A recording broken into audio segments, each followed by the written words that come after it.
The story kicks off with a young warrior gasping for air, clearly overwhelmed as he squares off against a terrifying monster.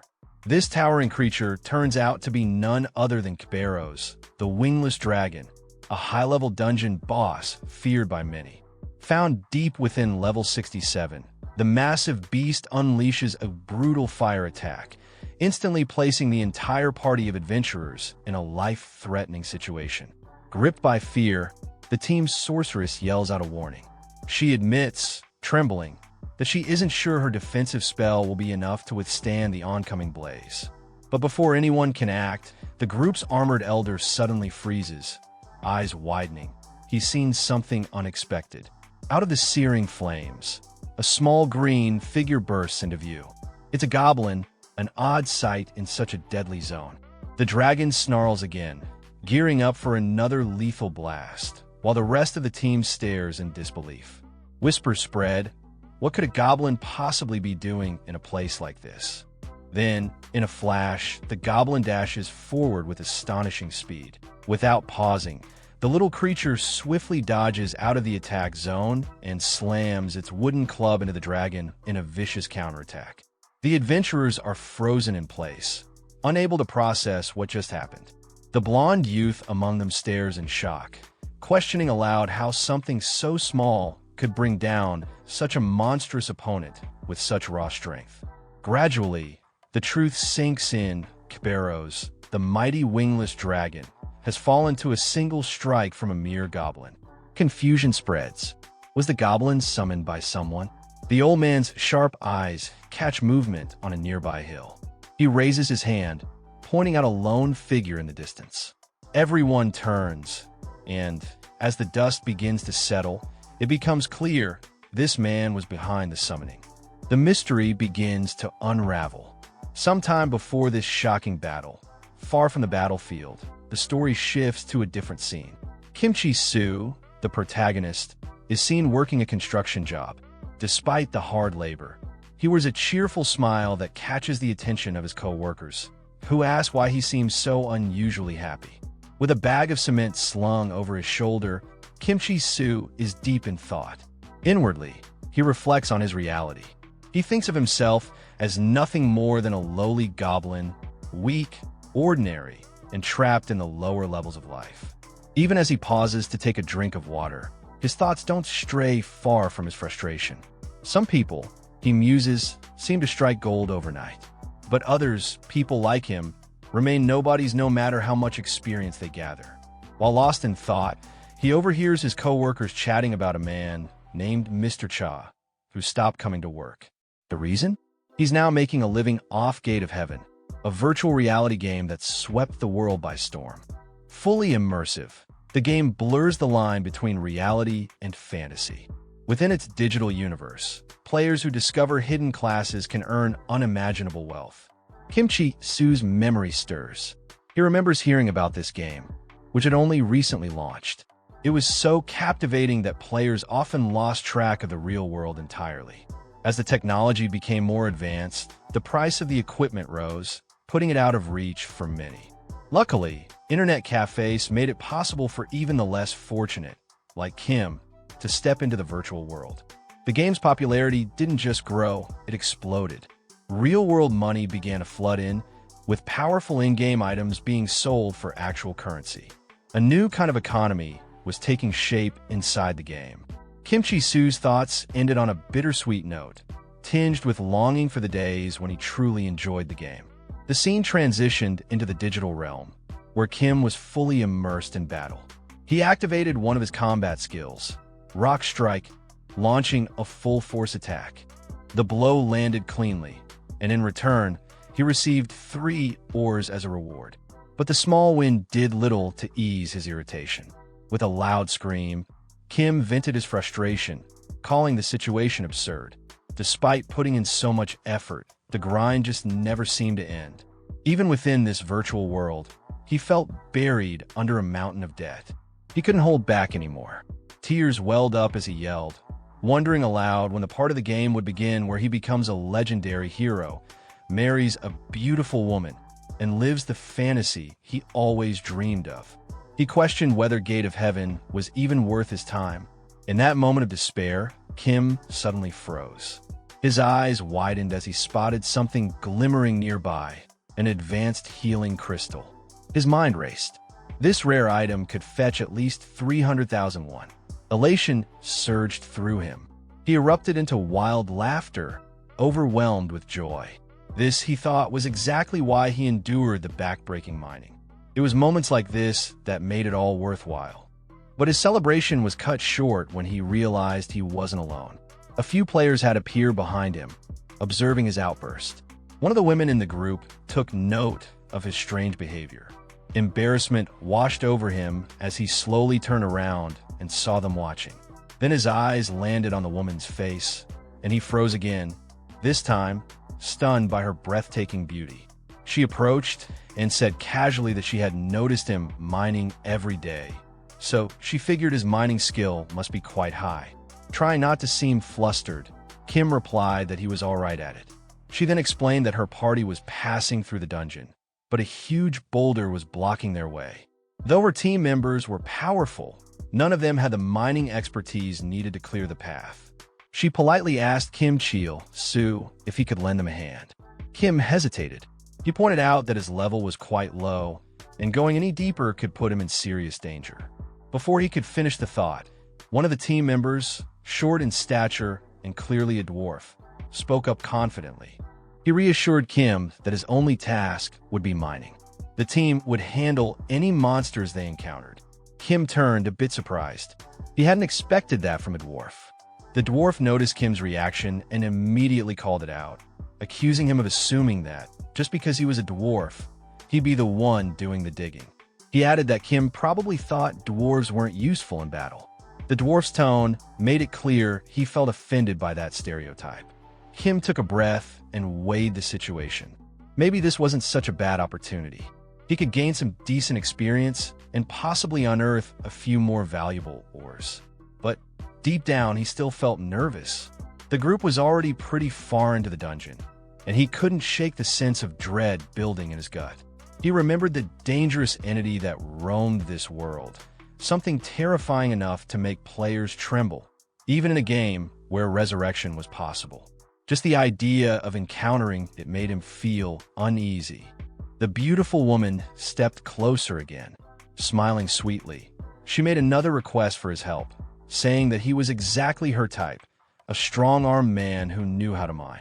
Kim's heart skipped a beat. Emotions rushed over him, and without thinking, he agreed.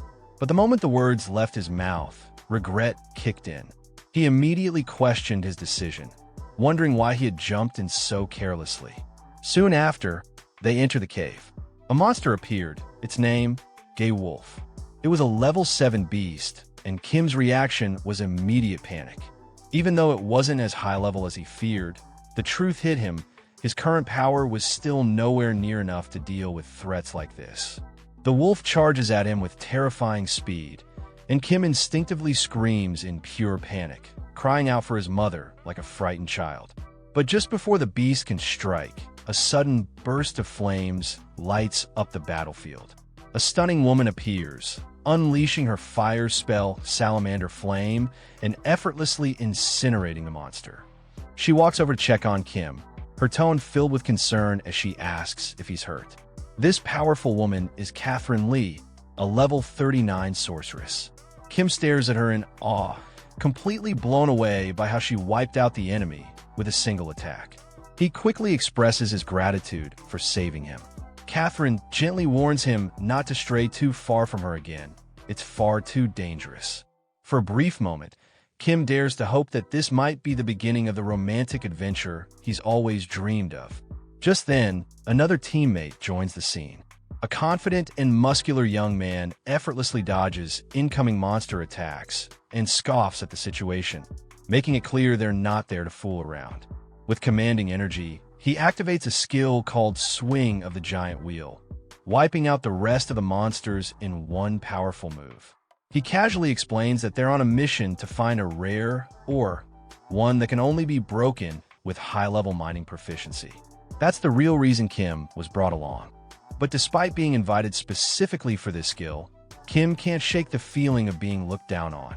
The way they talk to him makes it obvious they see him as nothing more than a tool.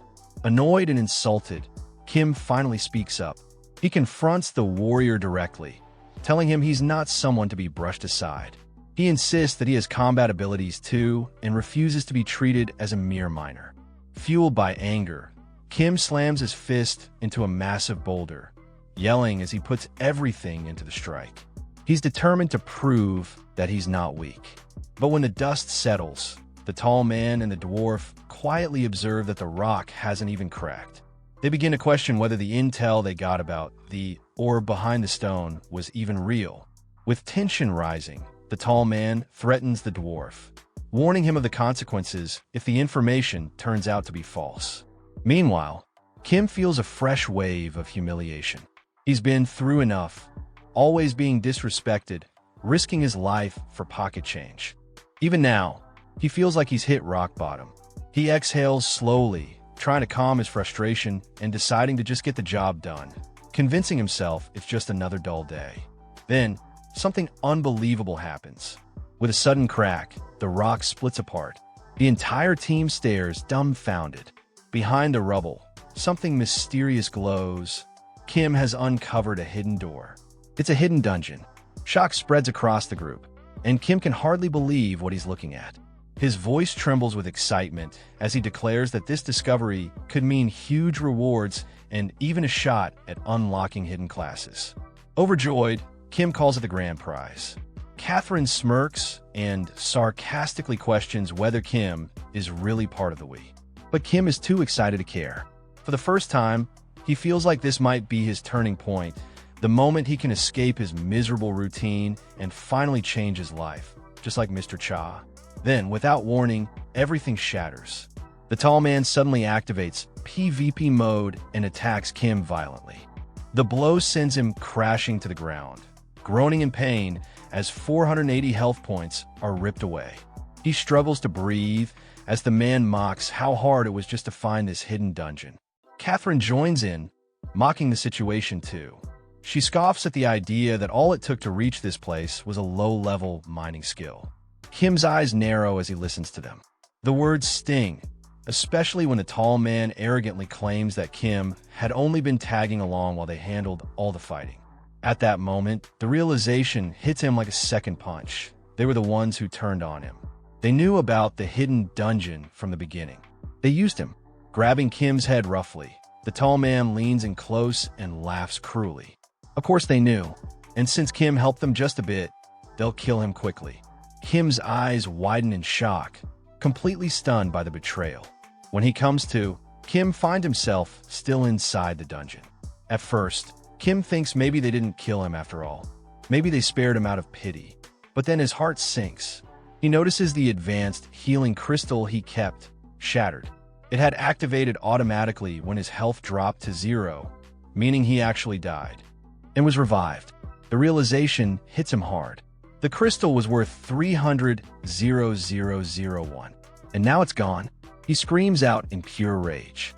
But as he's still burning with fury, Kim notices something. The door to the hidden dungeon is still wide open. The dungeon hasn't been cleared, and after losing something so valuable, Kim knows there's no going back.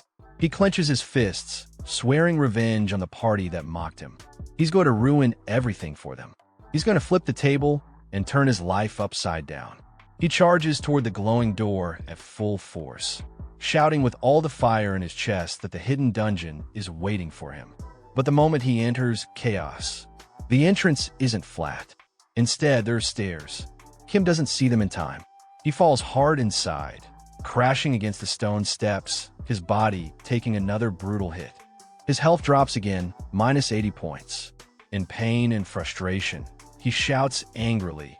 They put stairs right after the entrance. When Kimchi Su finally regains consciousness, he finds himself lying on the cold dungeon floor. It's dark, silent. He groans as he sits up, and his heart skips. He's inside the hidden dungeon, but his health bar is barely hanging on. Only 20 points left. As he looks up, his eyes widen in disbelief. Sitting ahead of him is a massive, terrifying goblin, sitting like a king on a throne. Floating above, it is a glowing label, Temple of the Goblins. Kim frowns in confusion and mockery. He expected a secret dungeon to be something grand, something dangerous. Not just goblins. But then, something feels off. The entire area is silent. Too silent. Kim looks around nervously, wondering where the rest of the team went. That's when he notices it, a hand lying limply on the ground beside him. His breath catches. As he follows the sound and turns toward it, he freezes in horror. Lying on the floor, drenched in blood, is the dwarf. The same dwarf who was part of the group.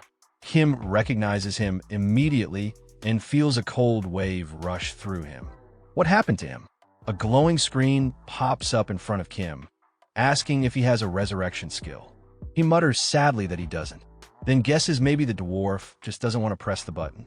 Maybe he's too greedy to lose the chance to explore the dungeon. But before Kim can make sense of anything, a red warning flashes across his screen.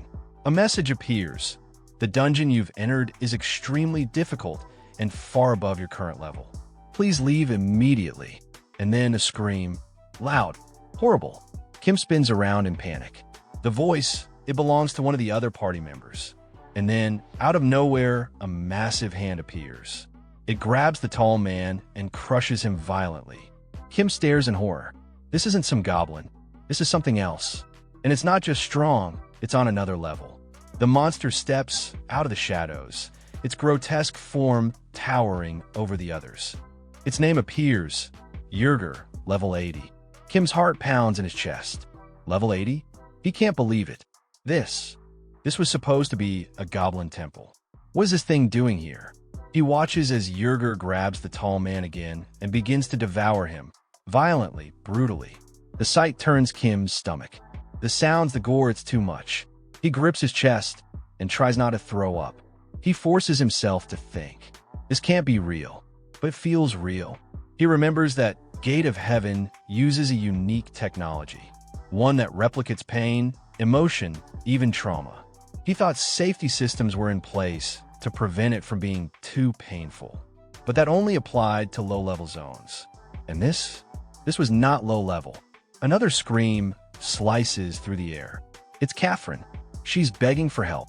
Kim's legs freeze. He doesn't move. How can he? What can he possibly do against something like that? But his mind keeps racing. This isn't just a game.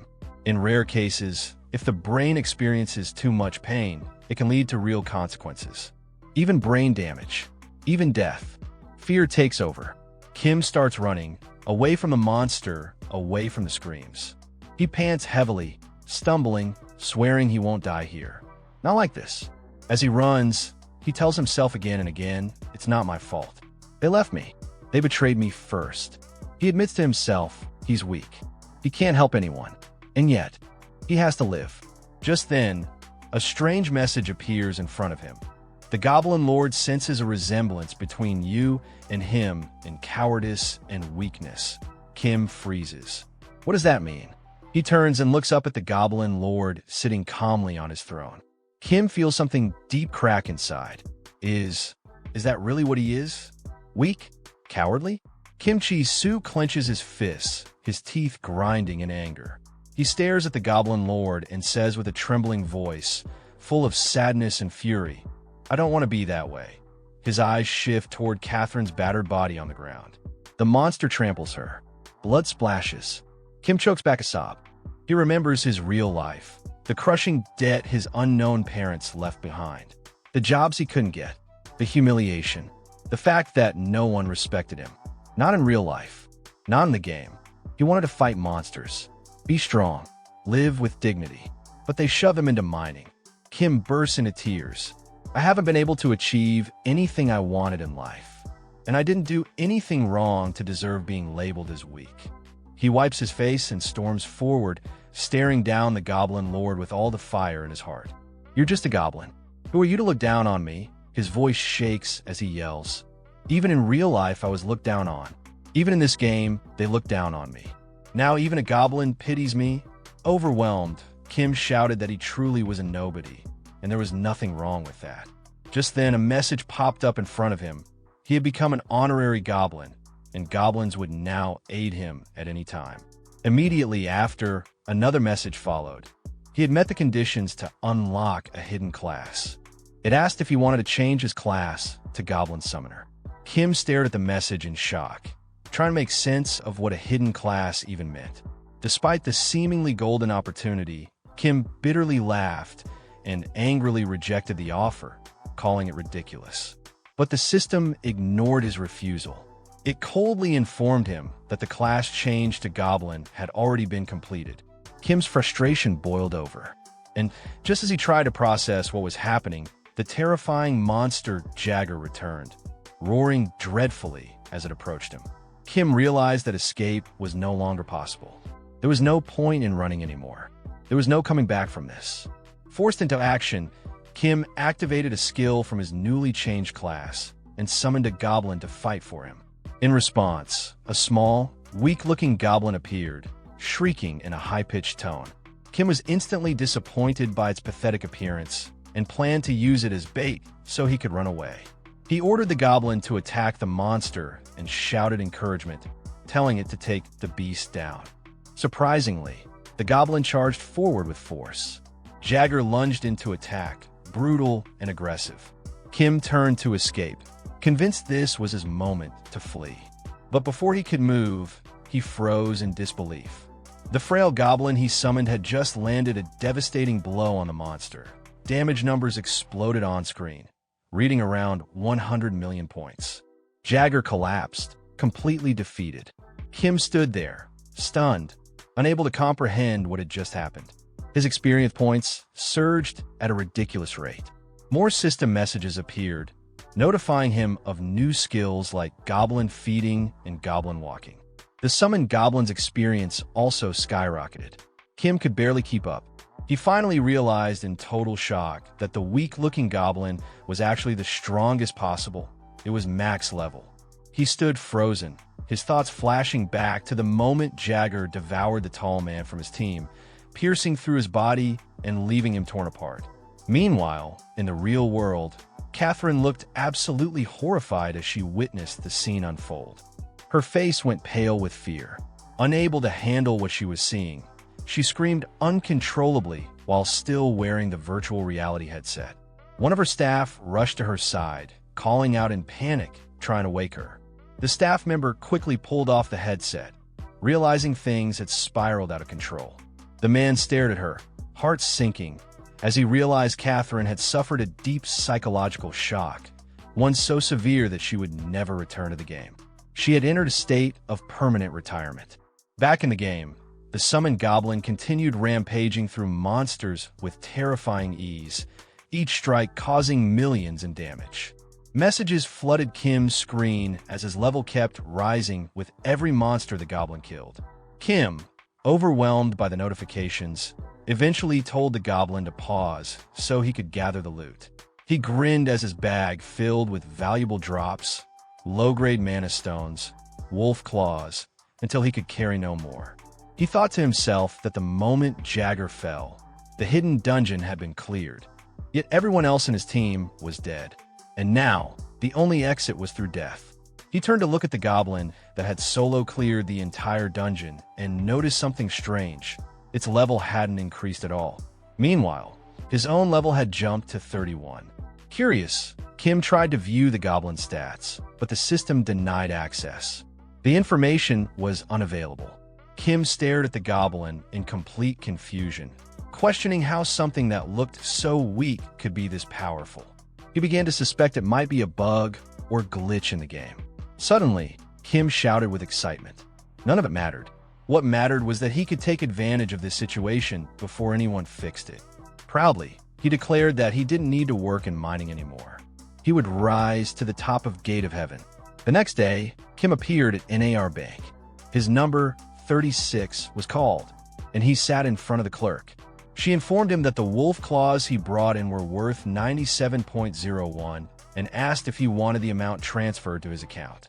Kim requested the money be sent to another account instead.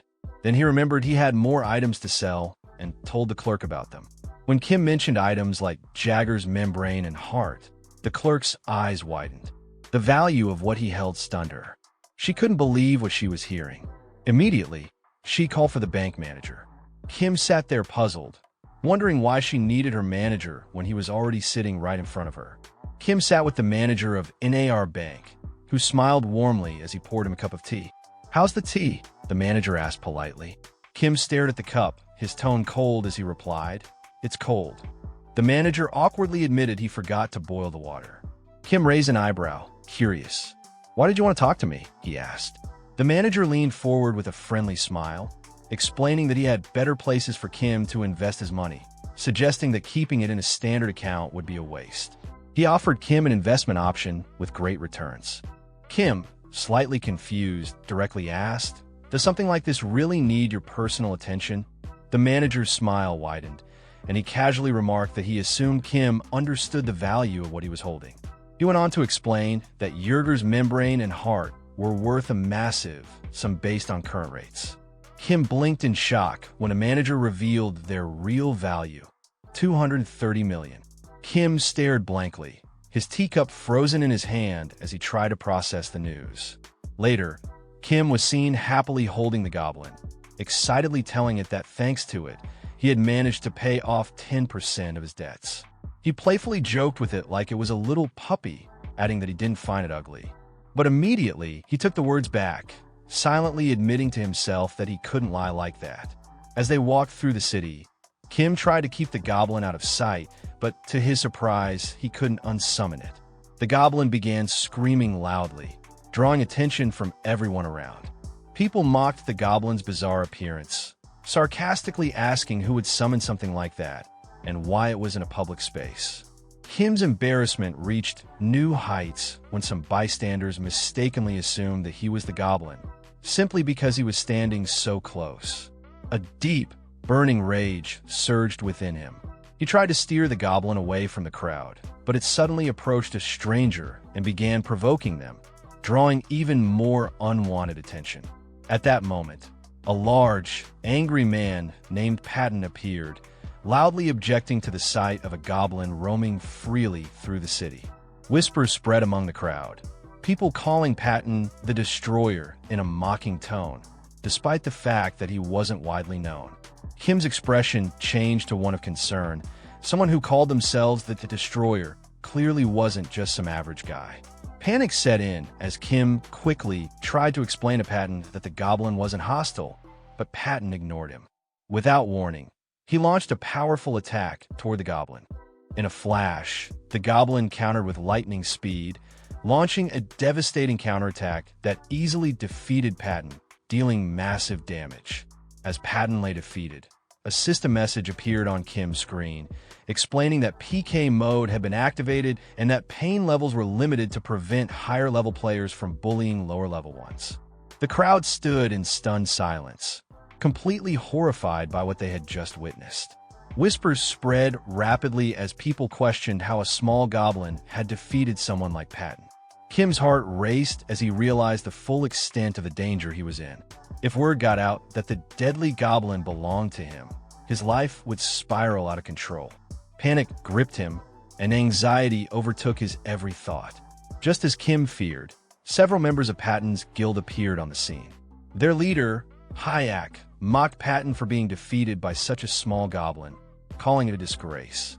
Then, Hyak turned to Kim, his tone dripping with disdain as he declared that the goblin was just a worthless monster. But still, he insisted that it had to be held accountable for the damage it had caused to their guild. Kim could feel the tension building as the situation rapidly spiraled out of control.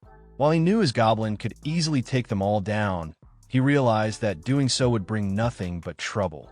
His heart raced, and he quickly tried to intervene, shouting that he'd handle the goblin himself. But the guild members ignored him. Instead, they threatened to kill him if he tried to stop them. Out of options, Kim tried to reason with them, warning that ganging up on a tiny goblin wouldn't end well for them. But before he could say more, the goblin suddenly launched an attack, using the skill rock throw. With terrifying speed, the goblin struck one of the guild members, Minyong, the master of speed, delivering a devastating blow that instantly brought him down. The guild members exploded in rage. Kim could hardly believe how quickly things were escalating. Feeling the weight of the situation, he He turned and ran as fast as he could, narrowly escaping the chaos that had unfolded. As he fled, Kim couldn't help but reflect on his earlier hope that life would become easier with such a powerful goblin by his side. Instead, he was filled with regret. He had been overly optimistic, thinking the goblin would make things better, but now everything was falling apart. As Kim ran through the streets, a mysterious old man suddenly appeared in front of him. Urgently, the man called out, telling Kim to follow him and that there was no time to explain. Kim hesitated for only a moment, then decided to follow, desperate for some direction. But to his horror, Kim soon realized that the man had tricked him, leading him straight into an ambush. The old man mockingly told Kim that this was his path to death. Suddenly, a system message appeared, congratulating Kim for his cleverness. It claimed the Goblin Lord was impressed by his cunning in using the enemy's weakness and distraction to his advantage. Kim's blood boiled as he read the message. "Cunning," he shouted in fury. How could the system label him like this? He remembered the Goblin Lord's cruel words, calling him weak and pathetic. Now, the system was calling him cunning. Kim couldn't understand why he was being labeled this way when he hadn't done anything wrong. Bitterly, Kim ranted to himself. It wasn't him who had caused all this trouble, it was the others. They had invited him to their party, betrayed him, and attacked him for no reason. After a deep breath, Kim turned to his goblin, his eyes filled with fiery determination. "I'm tired of being seen as weak," he muttered. "Things are going to change now. I'll take revenge. I'll destroy the Inten Guild." The goblin seemed to perk up at his words, its excitement palpable. Kim could feel a surge of energy, knowing he had a plan in motion. Meanwhile, two guild members were leaping across rooftops, tracking Kim and his goblin. Ji-Hoon turned to her companion, Inuk the Shadow, and asked, "Is it really necessary for you to come with me on such a simple mission?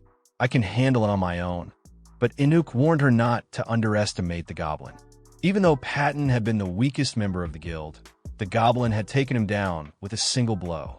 There was something strange about the goblin's power, and Inuk knew that they couldn't take it lightly.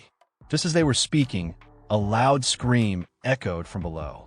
Inuk and Ji-Hoon stopped in their tracks, concern flooding their faces. They looked down to see their guild mate, Sungreal the Cunning, being hurled violently from above. Horror gripped Inuk as he realized what was happening. Then, the goblin appeared behind them, sending a chill down Inuk's spine. Before Inuk could react, he attacked the goblin, launching a fierce strike. But to his shock, the attack had no effect. The goblin didn't even flinch. Inuk realized then that this goblin was no illusion. It truly possessed terrifying power. Fear surged through him as he understood that he was in a critical situation, one that could very well cost him his life. Inhuk's desperation was palpable. With a swift, quick strike, he attempted to save himself, but the goblin effortlessly dodged the attack. Fear and disbelief coursed through Inhuk's veins. Never in his wildest dreams did he think he'd encounter a creature capable of avoiding his strike so easily. His confidence crumbled, and his mind raced with confusion. From behind him, Ji-Hoon's furious voice rang out, scolding Inhuk for standing there frozen. She couldn't believe he was letting a mere goblin have the upper hand. Inhuk tried to shake off the panic and calm himself, telling himself it was just a small goblin, but his worry grew. How could such a weak-looking monster deal millions in damage? There had to be some trickery involved. The thought of the goblin's overwhelming strength haunted him, and he knew he had to do something drastic. Then, Inhuk activated a special skill called Absolute Evil, greatly enhancing his power. His body surged with newfound strength, though his speed took a massive hit, dropping by 90%. He could feel the overwhelming force building inside him, ready to strike down the goblin. His irritation flared, and he muttered under his breath, expressing his frustration at the situation. Ji-Hoon, watching in disbelief, couldn't understand why Inhuk would use such a powerful skill on a simple goblin, especially one that drained half of his mana. Inhuk explained that it was likely an auto-triggered skill, a safety measure that had activated due to the dire circumstances. With the skill activated, Inhuk prepared for his final move, reverse fist stance. The stance greatly increased his attack power but reduced his critical hit chances. The situation had reached a critical point, and he knew he had to end it quickly. Frustrated, Ji-hun finally agreed, realizing that they needed to take down the goblin before anyone else saw them in this embarrassing position. She activated her special archer skill, Storm Arrows, which removed all movement-slowing effect from the area. With her frustration mounting, she grumbled about needing to use such a powerful skill just to take down a goblin.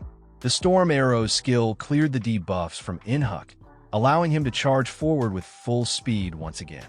His fury burned in his eyes as he lunged at the goblin, delivering a fast, powerful strike. But as his fist made contact, a cold wave of disbelief swept over him. The result? 0 damage. His attack had no effect whatsoever. Inhuk froze in shock. 0 damage. Again, he couldn't believe it. Was anything going to work? He wondered. His mind scrambled to find a solution, but before he could think further, the goblin gave a sinister grin, clearly enjoying the chaos it had caused. The sight of that grin sent chills down Inhuk's spine. And then, without warning, the goblin struck. In a terrifying, unexpected move, it launched a devastating surprise attack, dealing massive damage in the millions. The force of the blow sent Inhuk to the ground, and he screamed in agony, his body racked with pain. Ji-hun stood frozen in shock. Her mind couldn't comprehend what she had just witnessed. As she slowly processed the events, Ji-hun began to piece things together. This goblin was no ordinary monster. Her eyes widened in realization. This goblin was something much more dangerous than they had ever anticipated. Kim, watching the scene unfold with a sinister smile, approached her. His eyes gleamed with satisfaction. "I'm the one who summoned the goblin," he admitted, his voice low and dark. Ji-hun's expression shifted from shock to a mix of confusion and dread. Everything had changed in an instant. She was now facing a far greater threat than she could have ever imagined. As the goblin stood beside Kim, laughing eerily, Ji-hun's shock deepened. How could a mere goblin possess such immense power? After all, Inhyuk, the Shadow, was one of the strongest members of the Everton Guild, and yet here he was, overwhelmed by this creature. Her mind raced, trying to comprehend the impossible. But Kim, now with a truly deranged look on his face, simply dismissed her thoughts with a cold, twisted smile. "It's none of your business," he said with terrifying intensity, his voice carrying an edge of anger. "And right now, I'm beyond pissed." Ji-hun's nerves were on edge, and she felt her heart race. With her voice trembling, she demanded to know what Kim wanted from her. "What have I done to deserve this?" she shouted, her fear giving way to a burst of anger. Kim grinned cruelly, the smile spreading unervingly wide. "It's all your fault," he sneered. "You started this." Her blood ran cold at the sinister words. She screamed, calling him insane, but Kim, realizing how his words had come across, tried to backtrack. His intentions were never to sound like this. No, you've misunderstood," he stammered, his voice shaky. "It's not what you think. You attacked me first. That's why my goblin and I are furious with you." But Ji-hun wasn't calming down. Her panic only escalated, her screams filling the air, and Kim felt the embarrassment sink deep into his gut. It wasn't supposed to be like this. He turned to the goblin, his face turning red from the heat of the awkwardness. "Stop her from screaming," he yelled, hoping the goblin would get the message and keep things from spiraling further. As the commotion continued, several people nearby heard the ruckus and looked around, their curiosity piqued. When their eyes landed on the scene unfolding on the rooftop, one of them shouted, pointing, "It's them, the ones we saw earlier." Kim's heart sank as he realized the crowd below was starting to gather.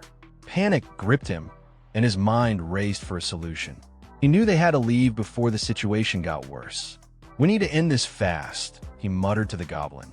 "Let's get out of here." Panic spread like wildfire among the onlookers. "The goblin destroyed the Everton Guild," one of them shouted. Now it's going to kill the last woman. Are we next? Kim felt his heart race, overwhelmed by the magnitude of the situation. This wasn't supposed to happen like this. He never meant for things to escalate so out of control. His desperation fueled his voice as he screamed at the goblin to stop. "No, leave her alone," he demanded, his voice filled with fear and urgency. To his surprise, the goblin halted mid-lunge, obeying the command. Ji-hoon, still paralyzed with fear, could only watch in horror, unable to move. The crowd below, witnessing the spectacle, was in awe of Kim's bravery. Despite looking like a beginner in low-level gear, he had stood up to a goblin that even the Everton Guild had been unable to handle. Their admiration was palpable, and soon they began to cheer for him. "Good luck," one of them shouted. "You can do it. You're going to beat that goblin." Kim was stunned, his mind reeling at the unexpected praise. What? This wasn't the reaction he had expected. Instead of mocking him, they were cheering, treating him like a hero. Confusion and surprise flooded him as the cheers grew louder. They didn't understand what had actually happened. They didn't know that the goblin was summoned by him. Then it hit him. He was being misinterpreted. Kim was left speechless, staring at the jubilant crowd, unsure how to handle the realization. He had come here with vengeance in mind, but now he was caught in a web of misunderstanding. Kim couldn't shake off the image of himself heroically protecting Ji-hoon from the goblin, a figure of bravery in the eyes of the crowd. He pictured her looking at him with admiration, gratitude shining in her eyes as he commanded the goblin to back off. He imagined himself delivering a dramatic line like, "Your time is up," making him feel like a true hero. The idea of being the fearless savior, risking his life to protect her from the deadly monster, excited him to no end. His twisted imagination took over, and he laughed eerily at the thought. But that excitement grew even more intense when he considered how people would view him now.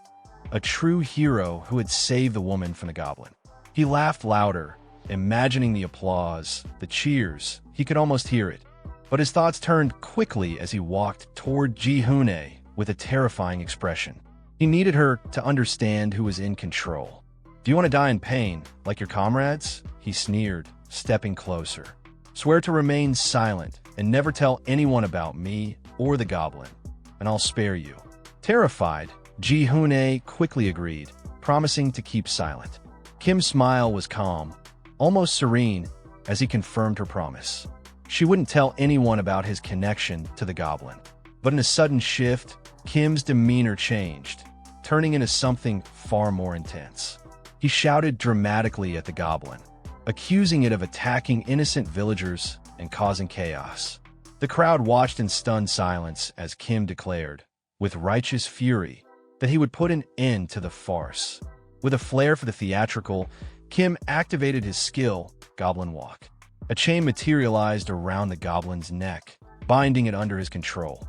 Kim dragged the creature forward by the chain, yelling that he wouldn't forgive it. His strength was undeniable, but the goblin's confused expression suggested it didn't understand what was happening. With a powerful motion, Kim slammed the goblin to the ground, continuing to drag it with a growl of confidence. The crowd gasped, stunned by what they were witnessing. Some whispered, awed by the chains of light, a skill capable of restraining monsters. They were astonished that a player in a beginner village had access to such advanced abilities. The praise was immediate, murmurs of admiration spreading through the crowd. Kim's confusion grew as he received a system message informing him that the goblin's mood had improved due to Goblin Walk. Was his skill somehow making the goblin like him? He barely had time to process it before he continued playing the role of the hero. He urged the crowd to back up, warning them that the situation was still dangerous, though he could barely contain the goblin. Ji-hoon, watching from a distance, came to an eye-opening realization. "I get it now," she murmured. "The Everton Guild couldn't defeat the goblin because your level is above 50. The onlookers gasped in disbelief. They had assumed Everton's failure was due to weakness, but now they understood. It wasn't the guild's fault. It was Kim's overwhelming strength. Kim pretended to struggle with the goblin, but used his skill again to push it away. Then, with a dramatic flourish, he summoned a piece of goblin-specific food with the goblin feeding skill and threw it far away. "This is your end," he shouted, as the goblin darted after the food, moving with lightning speed. The crowd watched in awe as the goblin chased after the food, and Kim seized the moment. He ordered the city gates closed quickly, ensuring the goblin couldn't return. The gates slammed shut just as the goblin exited, and the crowd breathed a collective sigh of relief. "Is it really over?" they asked each other, unsure of the outcome. Kim, exhausted but pleased with his performance, quietly asked, "Are you all okay?" The crowd erupted into cheers, clapping and shouting their thanks. Kim's heart swelled as he realized they truly believed he had saved them, driving away the goblin and protecting them from disaster. As the crowd continued their celebration, Kim couldn't help but smile, relieved. He had almost become known as the lunatic who destroyed an entire guild, but now he was a hero. Ji-hoon approached Kim, her face somber. She told him that all her guild mates had respawned at the Resurrection Temple in Pascal, and she was the only one who knew the full truth about his connection to the goblin. Kim immediately recognized her as the same woman from earlier, and she assured him that she would keep her promise. She wouldn't tell anyone about what had happened. Seeing an opportunity, Kim asked, "Is Pascal really a sacred zone where players have infinite HP and are protected from monsters and other players?" A frightening expression flashed across Kim's face as he suddenly threatened Ji-hoon. If she broke her promise, he warned, he would find a way to kill her repeatedly at the Resurrection Temple, inflicting endless damage. Ji-hoon, terrified, vehemently denied any intention of breaking her word. Her fear was palpable, her scream echoing through the city as the weight of Kim's threat crushed her spirit. Kim, finally feeling a sense of ease, lay down on, reflecting on how all this chaos had spiraled out of control. It never was meant to be like this, he thought to himself. Lying in bed, exhausted but content, Kim basked in the comfort of his new, beautiful room. He couldn't help but feel proud of himself, thinking how great it was that he had been rewarded for his actions. But then, his expression grew serious, and regret washed over him as he remembered someone. Catherine. He had failed to save her, and that thought still haunted him. Suddenly, something important crossed his mind. He had completely forgotten the goblin point he'd received from the Goblin Lord. A panel appeared in front of him, displaying his name and current class. Kim Su, Goblin Summoner. He had 1 goblin point. Kim scoffed. "Will the goblins start calling me their brother if I keep earning these points?" He mused, knowing he had gotten them through trickery rather than genuine strength. Curious, Kim decided to open the Goblin skill shop. But when he tried to access the advanced skills, he found them locked. His eyes scanned the screen, and with a sigh, he selected the only available skill, Goblin Gathering. What did it do? Before he could think further, a terrifying force slammed into his room. The goblin he had summoned earlier burst in, causing chaos as it tore through the space. Kim screamed in panic, realizing that Goblin Gathering was a summoning skill, not a regular one. The goblin's sudden appearance made him anxious, and he feared someone would discover the creature in his room. Frantically, he tried to calm the goblin down, panicking about what to do. Suddenly, there was a knock at the door. The innkeeper called out, "Are you all right?" Kim, caught off guard, responded awkwardly, "I'm fine. Just leave if you don't want to die." He quickly corrected himself. "Actually, just go away." As the panic intensified, Kim knew that keeping the goblin's presence a secret was his only option. Kim tried to calm the goblin, quickly offering an apology for what had happened earlier. He gently asked it to calm down and drop whatever it was holding. Later that night, Kim sat quietly beside the goblin, venting his frustrations over the day's events. He spoke in a soft tone, expressing how unfair everything felt, that he had been mocked and attacked even though he hadn't done anything wrong. Looking at the goblin with a heavy heart, he said that they were the same. In response, the goblin let out a quiet sound, as if agreeing. Kim continued talking while lying on the bed next to it, muttering that this world was full of bad people. Elsewhere in the city, the doors of a tavern swung open, and a staff member greeted incoming guests. Inside, a few members of the Everton Guild were seated around a table. One of them suddenly pointed toward the entrance and remarked sharply that the person who just entered was the jerk from yesterday. Kim, clearly flustered, shyly admitted it was him. He added that he was the one who saved a member of the Everton Guild, though he felt uneasy being in such a crowded place without his goblin. Inhuk, the harbinger of death from the Everton Guild, fixed his piercing gaze on Kim and said there was no real reason for Kim to help them after what had happened, but thanked him anyway in a chilling tone. The coldness in his voice left Kim terrified, prompting him to beg Inhuk not to thank him with that scary look. Giant, another guild member, told Inhuk there was no need to be so cautious. Kim didn't seem like someone looking for a fight.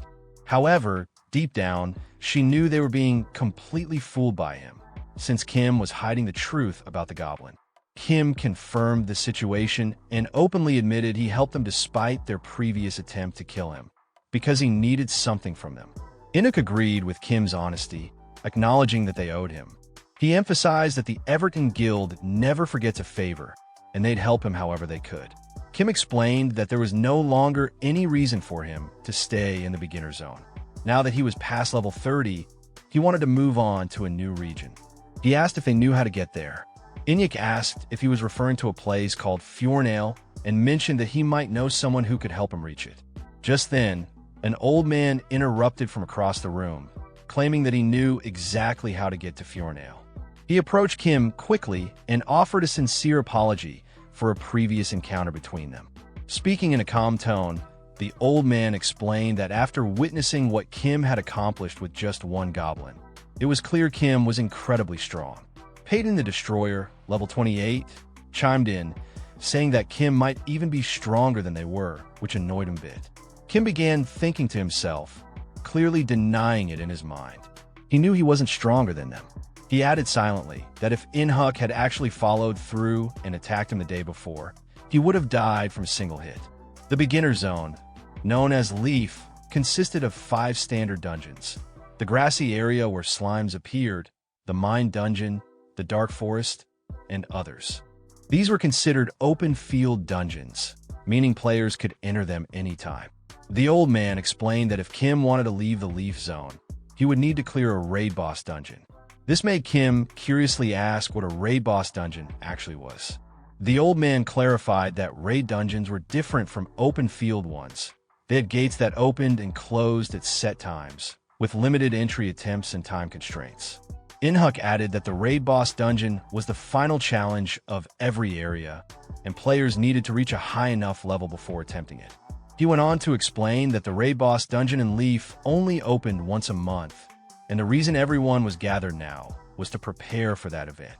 At that moment, Kim realized their presence here wasn't a coincidence. Something big was going on. Inhuk confirmed it, explaining that the dungeon had opened the day before, but everything was ruined because of a certain goblin that suddenly appeared and destroyed everything. Kim was stunned by this revelation. The realization hit him hard. He was now stuck in a Leaf zone until the raid boss dungeon opened again 1 month later. Furious, he remembered earning over $200,000 from defeating a level 80 monster and thought bitterly about how the goblin he could probably clear even more difficult dungeons. And yet, he was now going to be stuck doing nothing for a whole month. In a fit of rage, Kim grabbed Inhuk by the collar and shouted, demanding to know if there was another way out. He wasn't about to waste his precious time. Inhuk calmly told him there wasn't. Everyone else was angry about the wasted chance, too. He added that, with this, their debt to Kim was settled.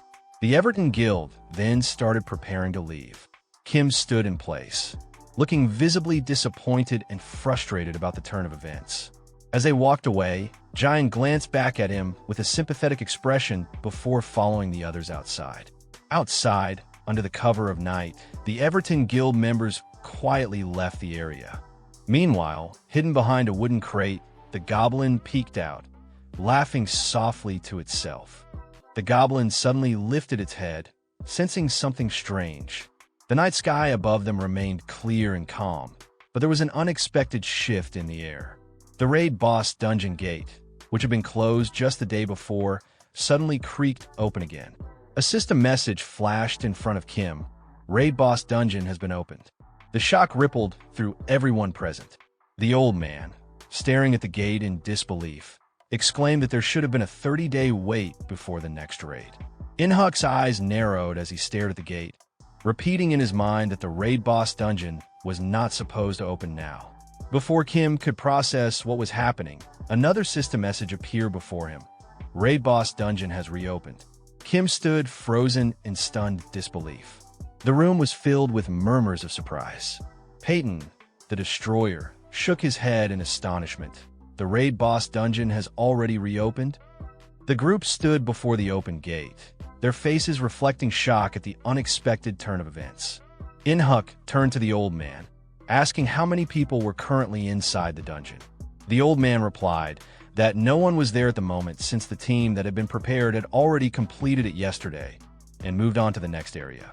This means we're the only ones here now, Inhuck muttered, as he considered their position. Kim's eyes glinted with malicious intent. I knew something felt off, he sneered, looking directly at the guild members. You guys are trying to trick me into falling behind, so you could go ahead. You betrayed me. He was seething, fury rising in his chest. I should have known better than to trust you, he screamed, his voice breaking with frustration. I won't let you enjoy the rewards without me. Giant, visibly startled, quickly tried to deny the accusation. Kim, you're completely misunderstanding the situation. We didn't deceive you. Please, but Inhuck, calm as ever, cut her off. Do you want to join us or not, Kim? He asked, ignoring the tension. Kim's face twisted in anger, but he firmly stated, I'm not letting you go in alone. Inhuck nodded, accepting Kim's response, and prepared to explain the situation. Our intel suggests that the raid dungeon consists of a single room with the boss right at the start. We need to be fully prepared before we go in. It shouldn't be too dangerous, considering our levels are much higher than the dungeons, but we should still exercise caution. Peyton, ever the arrogant one, snorted. We don't need caution. The guild leader isn't even here, and we still have all of Everton's top members. We'll finish this in 10 seconds.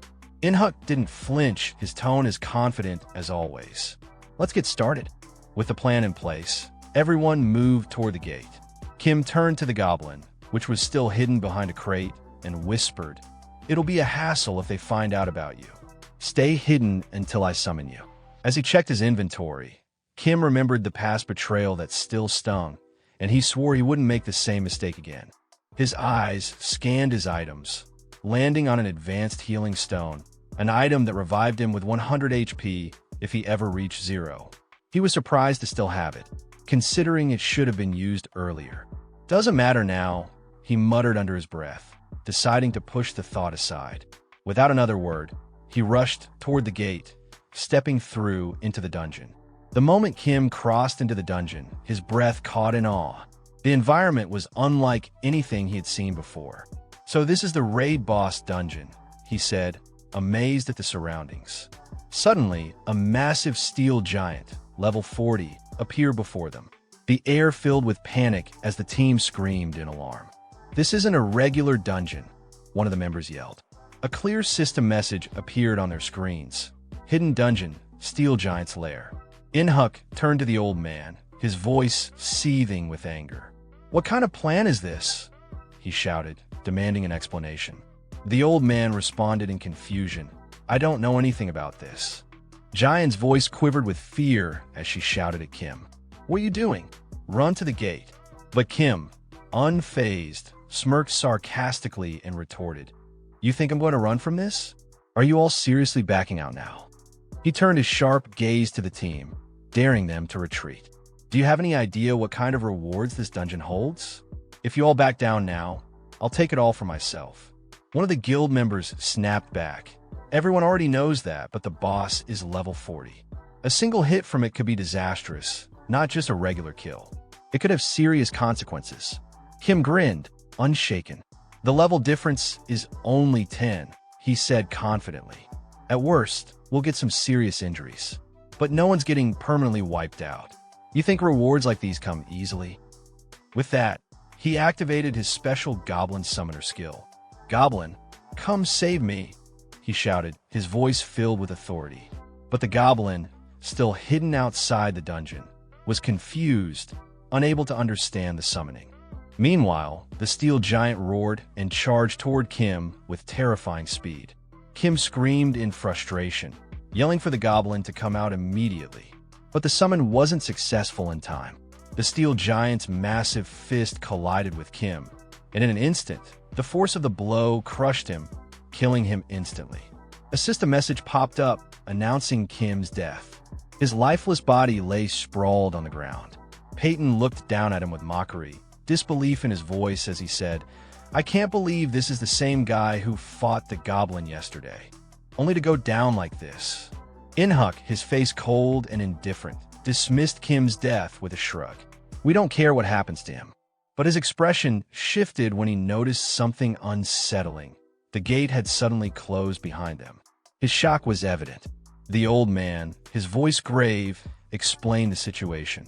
"We underestimated this dungeon. It's extremely rare for a hidden dungeon to emerge from a standard raid. This is why we're facing a level 40 steel giant." He paused, then added with a grim tone, "We have no choice but to fight." Meanwhile, Kim's body began to twitch as he woke up with a scream of pain. The shock was overwhelming. "What the hell?" he roared. "I'm over level 30. How did I die in one hit?" His mind raced, but then he froze, realizing with deep disappointment that he had completely forgotten to use his available stat points. 26 points, completely unused, could have made all the difference in that fight. As the realization hit him, regret flooded in. He had also forgotten to summon the goblin before he died. The treasure. It was so close. Kim muttered bitterly, his anger rising. He blamed the goblin for not responding quickly enough, cursing the delay. Just then, the Everton team leader, full of energy, shouted, "Let's attack. Begin the hunt." Kim's jaw dropped in disbelief. He couldn't process what he was hearing. This wasn't how it was supposed to go. Without missing a beat, Ji-Hoon launched her special skill, Wind Arrow. The skill doubled the movement speed of all the team members, setting the stage for their attack. Inhuk, the Shadow, and Minyong, the Speed Master, dashed forward at breakneck speed, preparing to strike the steel giant. The old man quickly gave orders, directing Inhuk and Minyong to lead the charge. "Go first, attack the monster, and try to figure out its weak point." Ji-Hoon's speed boost should make it difficult for the monster to counter. Inhuk and Minyong struck with precision, launching their attacks from different angles. The steel giant roared, resisting their blows with surprising strength. The two of them didn't falter, though. They quickly synchronized their movements, executing a joint skill known as Sequential Slash, which consisted of 16 consecutive hits. The old man watched closely, his eyes calculating. "Every monster has a weak point," he said. "If we hit hard enough, we should find it." After the attack, Inhuk turned to Minyong, his expression serious. "Did you find his weak point?" Minyong shook his head, confusion written across his face. "No." The total damage dealt was 0. Inhuk frowned, considering the possibilities. "There are 2 reasons this could have happened," he muttered. "Either its defense is off the charts, or there's something else we're missing." They glanced at the steel giant, which let out a furious roar, confirming that something wasn't right. Before they could process further, Inhuk, his black cloak swirling, leaped forward with a powerful strike using Peerless Blade. The impact shook the ground, but even after this strong attack, the leader was forced to admit, "Our weaker hits are useless." He clenched his fists in frustration. "It has a passive ability called Hatred of the Weak," he explained. "Any attack that deals less than 5% of the monster's total HP is nullified." Peyton, his voice growing louder, shouted at Inhuk, "You're the only one who can deal damage to this level 40 monster. Go all out." But the old man shook his head firmly, replying, "Inhuk isn't the one with the strongest attack here. There's someone else who could do far better, depending on the situation." At that moment, Ji-Hoon stepped forward, her expression resolute. She prepared her powerful skill, Final Death Arrow. As she readied herself, she thought to herself, "If the guild knew I had this skill, they want me to be the guild leader." Peyton, overhearing this, was taken aback. "What? "What is that?" he asked, his tone a mix of awe and disbelief. "I don't even know what it does, but I'll buy you enough time to use it, no matter what it costs." He then activated his skill, War Cry, roaring with intensity to draw the monster's attention toward himself. It worked. The monster roared back in rage and focused its attack entirely on Peyton. Meanwhile, Kim, still lying on the ground, watched the events unfold with tension and frustration, calling Peyton an idiot for drawing the monster's attention instead of running. The monster attacked with brutal force and dealt massive damage, but Peyton managed to withstand it without dying. Peyton mocked the monster after the blow, saying he expected it to be stronger, claiming the damage was minor.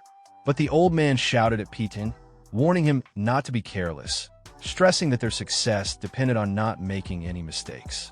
At that point, the old man used the skill pain sharing, which splits incoming damage between him and Peyton. He explained that the one with higher HP would take more of the damage. Kim observed the situation carefully, noticing that their levels were relatively low and that none of them had hidden classes, which only increased his confusion about their true strength. At the same time, the leader of the assassination team declared that their plan relied on the two warriors distracting the monster, while the assassination team would reduce the monster's defense using their passive skills. He explained they had a passive skill called Weak Point Reduction, which decreased the enemy's defense by 2% with a 1% chance per attack, and it could stack up to 5 times. Kim was amazed by their impressive coordination and power. As he watched the battle between them and the monster, he began to wonder to himself if this was the true strength of a powerful, well-organized guild. Kim felt frustrated because he was dead and wouldn't gain any experience or rewards if the monster was defeated by someone else. He feared he might lose everything. At that moment, the monster suddenly focused its attention on Patton again, who was startled and felt uneasy by the monster's terrifying approach. Peyton shouted angrily at the monster, asking why it was looking elsewhere and reminding it that he was the enemy it should be attacking. But the monster slammed the ground with tremendous force, causing a powerful tremor that showed just how strong it truly was. At that moment, Kim stood up, having decided to use the advanced healing stone to revive himself. He sarcastically said he couldn't watch these losers fight anymore, and that he would help them since he had the highest level among them. A system message appeared confirming that the advanced healing stone revives the player with 100 horsepower when their health reaches 0. Kim smirked and said to himself that the hero always arrives late. Suddenly, the system announced that the Steel Giant had chosen Kimchil Su as its target. The Steel Giant used a wide area skill called Surface Destruction, instantly killing many team members. Kim screamed in anger, wishing he had revived earlier. Several team members were thrown back by the sheer force of the attack, severely injured by the impact. Peyton stood stunned as he saw his teammates lying injured around him, then shouted in fury at the monster, demanding to know how it dared hurt his allies. The old man yelled, warning Peyton not to lose focus now. But Peyton ignored the warning and unleashed his powerful skill, Giant Slash, charging at the monster with great force. Despite the strength of the attack, the damage Peyton inflicted was only 3,890 points, demonstrating how powerful and difficult this monster truly was. The old man continues using the skill pain distribution to share damage with Patton, but he takes a very heavy hit, 2,456 horsepower, and mutters in pain and regret that his plan didn't work. A system message then appears announcing the deaths of both Peyton the Destroyer and the cunning old man. Kim stands frozen in place, shocked and confused, wondering what he just did. Furious, Kim begins shouting defensively, saying it wasn't his fault, and all he did was simply revive himself. At that moment, Inhuk the Shadow reappears in a battle stance, ready to act. He recalls how monsters usually prefer targeting healers or ranged fighters before heavily armored tanks. Inyuk continues analyzing, pointing out that because of PTON's War Cry skill, which provoked the monster, it focused its attacks on Peyton instead of going after the healers. He concludes that Kim's unexpected resurrection disrupted the monster's target priority, causing it to suddenly refocus and wipe out the entire team before they could react. Meanwhile, Ji-hyun, the bringer of death, nervously asks In-huk what she should do. Should she release her arrow now or not? Her skill, one-shot death bow, consumes her own HP when used, and her current HP is only at 46%. But In-huk yells angrily, demanding that she not fire the arrow now, explaining that it could ruin their entire plan. He further clarifies that the assassination team's passive skill hasn't reached its full potential yet. It is only stacked 3 out of 5 times, which is not enough to defeat the monster in a single blow. In-huk decides to take responsibility for drawing the monster's attention and instructs Ji-hyun not to cancel her skill under any circumstances. He clearly states that if Ji-hyun fails to land her finishing blow, they will have no chance of victory. Meanwhile, Kim cautiously tries to offer his help to Ji-hyun, hesitantly asking if there's anything he can do to assist. But Ji-hyun responds harshly, mocking him and asking what he could possibly do without his goblin, and tells him to do nothing because he's just a nuisance to them right now. Kim wonders sadly why she looks at him like that. Was it simply because he didn't have his goblin with him now? He then starts blaming the others internally, saying it's their fault he couldn't bring his goblin. With a crazed smile, Kim continues his inner monologue, insisting that they're the real culprits despite being so weak and wondering why they treat him this way, even though they desperately need him. Kim starts remembering his goblin's level 999 and sarcastically tells himself that he'll just let them suffer and die on their own. At that moment, the steel giant selects Ji-hyun, the bringer of death, as its next target and charges toward her with incredible speed. In-huk realizes the monster is now focusing on Ji-hyun, just as he predicted since she's the long-range damage dealer. He tries to redirect the monster's attention back to himself, yelling at it that he is the one it should be fighting. He uses a powerful offensive skill called Twin Blade Frenzy, dealing 1,920 damage to the monster. But the monster immediately retaliates with a terrifying roar and an immensely strong attack. In-huk leaps high, barely dodging the strike, and shouts that the battle isn't over yet. He resumes his assault once again, trying to pull the monster's focus back to him. He uses Twin Blade Frenzy again, dealing an additional 1,980 damage. He continues striking quickly and relentlessly, trying to force the monster to view him as the primary threat. He attacks the monster a third time with the same skill, landing another 1,912 damage. Finally, In-huk pauses for a moment, surprised that it took 3 full-powered hits before the monster even started to see him as a real threat. The steel giant continues its terrifying roar, and a message appears confirming that it has selected In-huk, the shadow, as its target. Another screen shows the monster's current HP, still at 22,460 out of 30,000. In-huk is puzzled that his previous attacks weren't enough despite the 3 stacks of the defense-reducing skill. He realizes that all he can do now is buy time for Ji-hyun. So he taunts the monster, mockingly asking if it's angry yet. In-huk uses a special assassination skill called Rapid Evasion, which allows him to dodge all physical attacks for 3 seconds. He declares that the next 3 seconds belong to him. But at a critical moment, a terrifying message appears before him. He lacks enough mana to activate the skill. In-huk is struck with horror and disbelief. Because of the mana shortage, In-huk takes a direct, powerful hit from the monster, sending him flying as he screams in pain from the massive damage.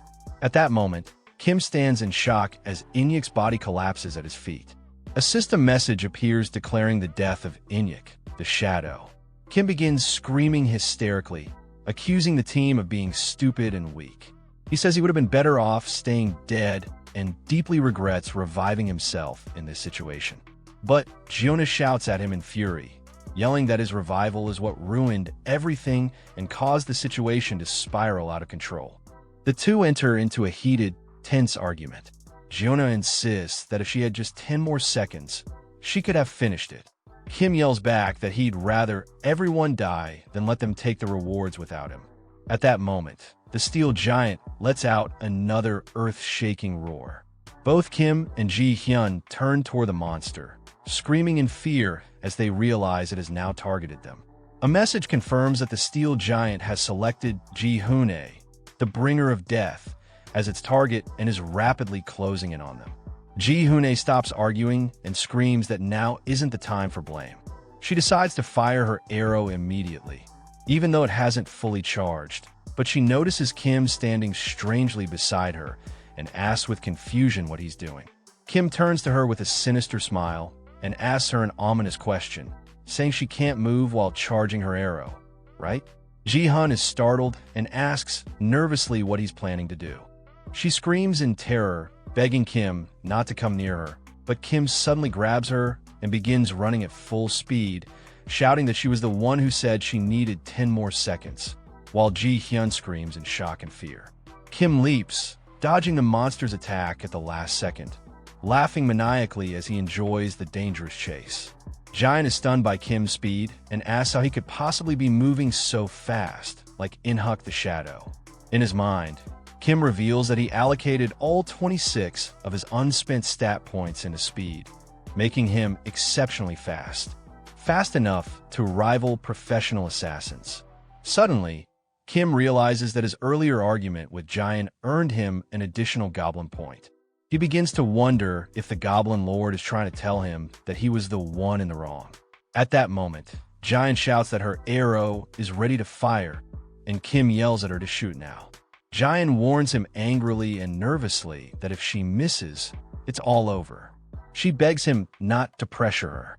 Kim ignores her plea, throws her over his shoulder, and shouts that he wants compensation for all the blood he lost and the expensive healing stone he used earlier. The monster begins spinning around violently, preparing for a devastating area attack.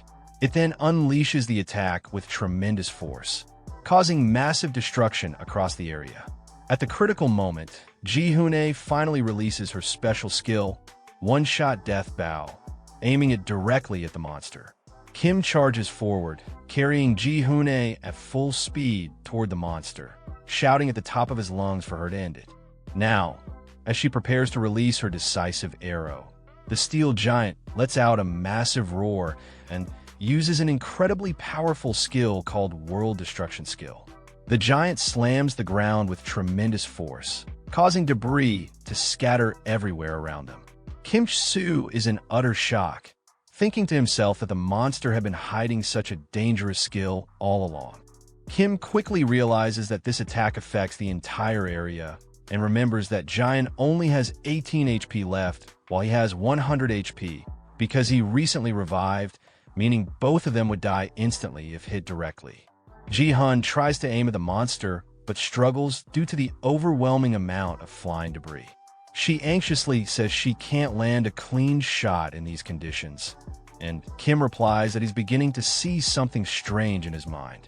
At first, Ji Hyun thinks what he's seeing might be a solution to their current predicament, so she asks about his vision, but is quickly shocked when he tells her it's just memories of playing with his friends in the past. Jian sarcastically comments that what he's seeing must be his life flashing before his eyes. Suddenly, something unexpected happens. A strange rift opens in the air, and a sharp, clawed hand reaches out. It's quickly revealed that the hand belongs to Kim's Goblin, who enters the area in a terrifying way, laughing maniacally. Kim begins screaming angrily at the Goblin, yelling that it took far too long to arrive, and saying it felt like a whole week since he used the summoning skill. Jian is utterly shocked by what she's witnessing and thinks to herself that she can't believe what she just saw. She wonders in disbelief if the Goblin actually tore through the fabric of the dungeon itself to enter, thinking such a thing should be completely impossible. Suddenly, Kim excitedly announces that he's using a secret skill called Goblin Shield, a defensive ability. The steel giant roars in fury and looks like it's preparing to launch its final attack.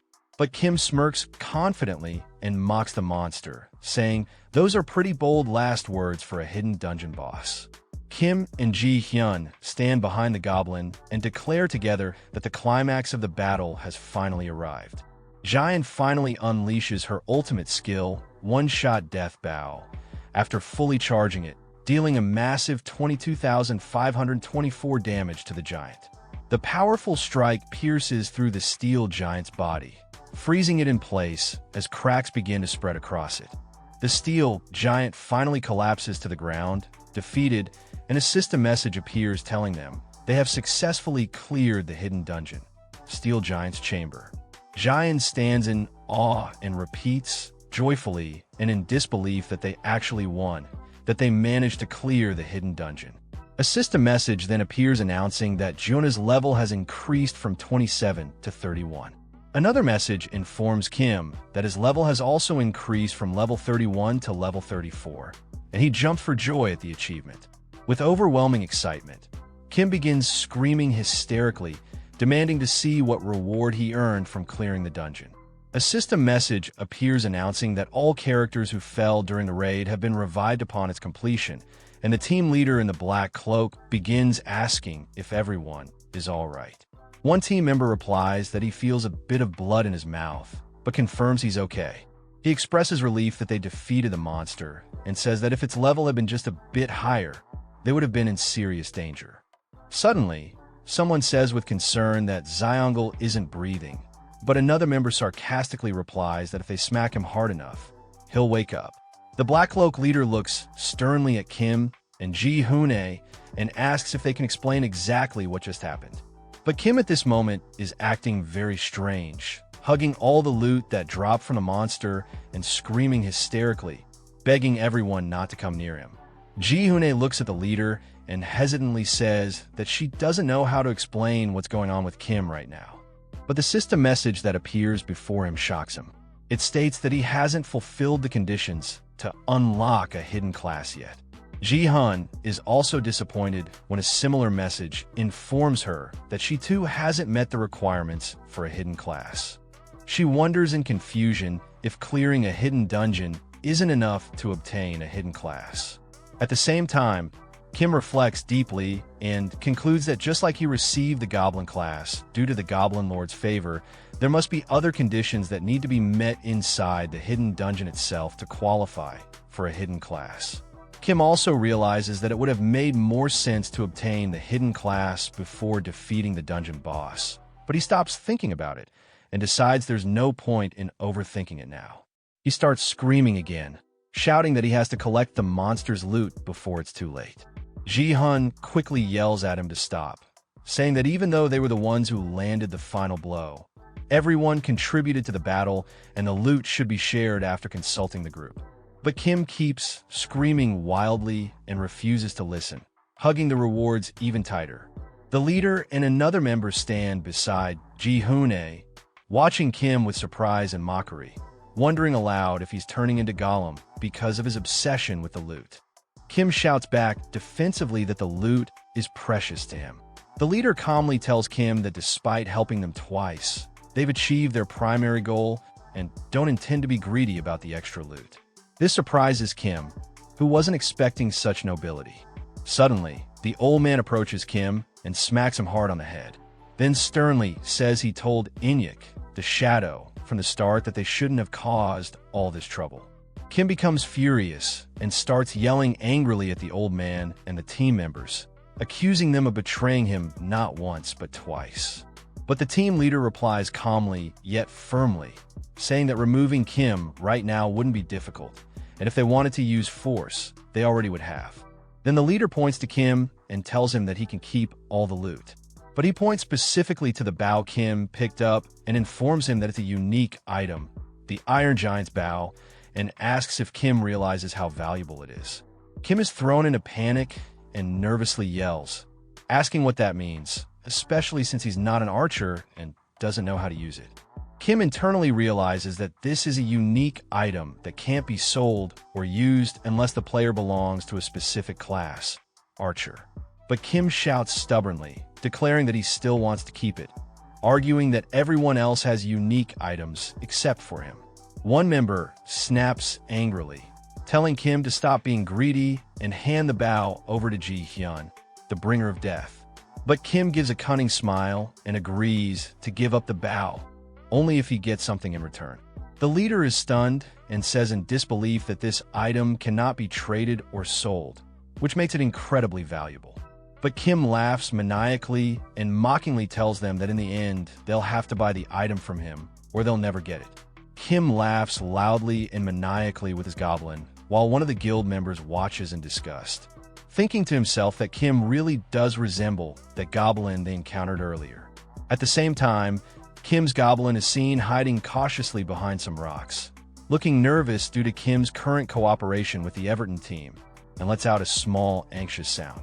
Ji Hyun, the bringer of death, holds the new unique bow that Kim gave her and comments that it's very heavy.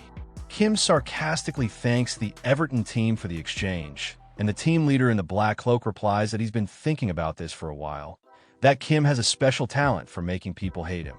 The black cloak leader asks Kim where he plans to go after this, and Kim quickly and confidently answers, "Isn't it obvious?" Kim follows up with a wicked smile, saying that he's going somewhere they aren't. The leader comments that Kim is a truly twisted man. The team leader, agreeing with Kim's plan, calls it a good idea and asks if everyone is ready to leave. As they head out, Jian casts a glance at Kim, a look filled with curiosity and interest. Kim and his goblin stand confidently, preparing to leave as well. A system message confirms that the hidden raid dungeon has been successfully completed. Kim reflects on the situation. While losing the unique bow was unfortunate, the thief's glove he received as a consumable item is incredibly useful. It grants him the ability to steal one item from a character lower level than him. But Kim realizes the true prize is the high-purity steel he obtained.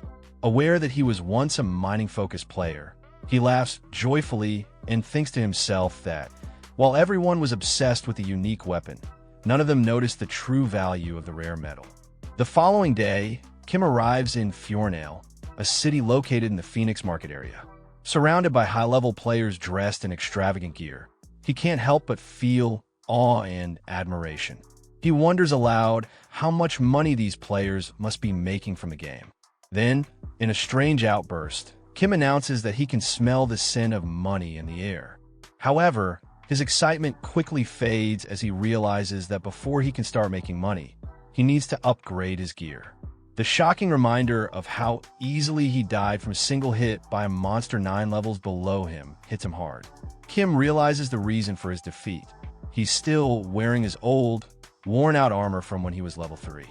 He's stunned to find that the armor even gives him negative defense stats. Suddenly, the goblin screams loudly to grab Kim's attention. Kim turns to the goblin, warning it in frustration that if it causes any trouble in the village, he'll be seriously angry. But just as he finishes speaking, a massive monster appears in front of them, causing Kim to scream in terror. "A monster!" he yells, bewildered. He demands to know why a boss-level monster would be in a place like this, and orders the goblin to protect him immediately. Before Kim can react further, he hears a calm, surprised voice. "I've never seen anyone use a goblin as a summoned creature before." Kim turns to find a beautiful and powerful-looking woman named Irene lounging atop the monster. She asks Kim if the goblin is truly his summoned creature. Kim, stunned, realizes someone is riding the monster, and wonders if it means the monster is a summoned beast under another player's control. Irene calmly explains that Michelle, the monster, is very obedient within the village, but Kim's anxiety grows. He shouts that the monster is drooling heavily while eyeing him. Kim glances at Irene and immediately senses how strong she is. He thinks to himself that he doesn't need to fight her to know her power. She's so formidable that even guilds like Everton wouldn't stand a chance against her. Irene approaches Kim gently and asks, "Sweet little one, would you grant me the honor of knowing your name?" Kim hesitates, but finally replies, "Kim Chil-Soo." The woman smiles softly, then tells him, "I wasn't talking to you," and points to the goblin, which is still screaming excitedly. Surprised, asks if the goblin has a name and whether he hasn't named it yet. Irritated, Kim responds that it's not important. Who would even think of naming a summon monster? He adds in disbelief, "You just called that ugly goblin cute?" Irene smiles calmly and replies, "One-sided relationships are usually unstable." She advises Kim to take a good look at his goblin from atop the monster she's riding. Irene continued, explaining that the goblin had immediately taken a defensive stance for Kim the moment it heard the command to protect him. Despite not even being given a name, this act showed just how loyal the goblin was. She looked at Kim again with a soft gaze and told him she hoped he wouldn't be too boring the next time they met. She then bid him farewell by name, Kim Ch-soo, and instructed her monster, Michelle, to move. Kim, still sarcastic, shouted after her, "Thanks so much for the advice," and added loudly, "I don't need your advice at all. My goblin and I don't have problems with each other." He then commanded the goblin to move. Later, while browsing a gear shop, Kim was met with a harsh stare from the shopkeeper, who criticized his outfit. The shopkeeper, an NPC named Humphrey the Sharp-Tongued, told Kim that his clothes were literal trash, and that wearing actual garbage would be an improvement. Flustered, Kim tried to defend himself, saying that was exactly why he came to buy better gear. Humphrey, mocking him, showed him a sturdy piece of metal armor and sarcastically declared it perfect for someone like him. Kim was shocked when he saw that the armor cost 350 gold, about 40 real-world dollars. As he thought deeply, Kim realized that even with a top-tier summon creature, if he died, he'd lose instantly. So, decent defense was a must. He decided to buy the armor. Humphrey acknowledged that Kim at least had good taste in gear, telling him to use it well since it had been crafted especially for idiots like him, using top-quality steel. Kim muttered himself that this guy really lived up to his name. Kim eagerly put on the new armor, feeling incredibly happy. "Oh, this armor is really nice," he said.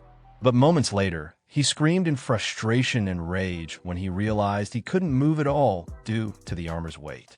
Humphrey, casually telling him that people like him shouldn't be moving in the first place, watched Kim struggle. Kim realized the problem. He had invested all his stat points into agility during his fight with the steel giant. Now, with this heavy armor, he couldn't move. He needed to sell it immediately. Humphrey offered to buy it back for just 30 gold and mocked the armor as garbage, which only made Kim shout in anger, furious that he was being ripped off by an NPC.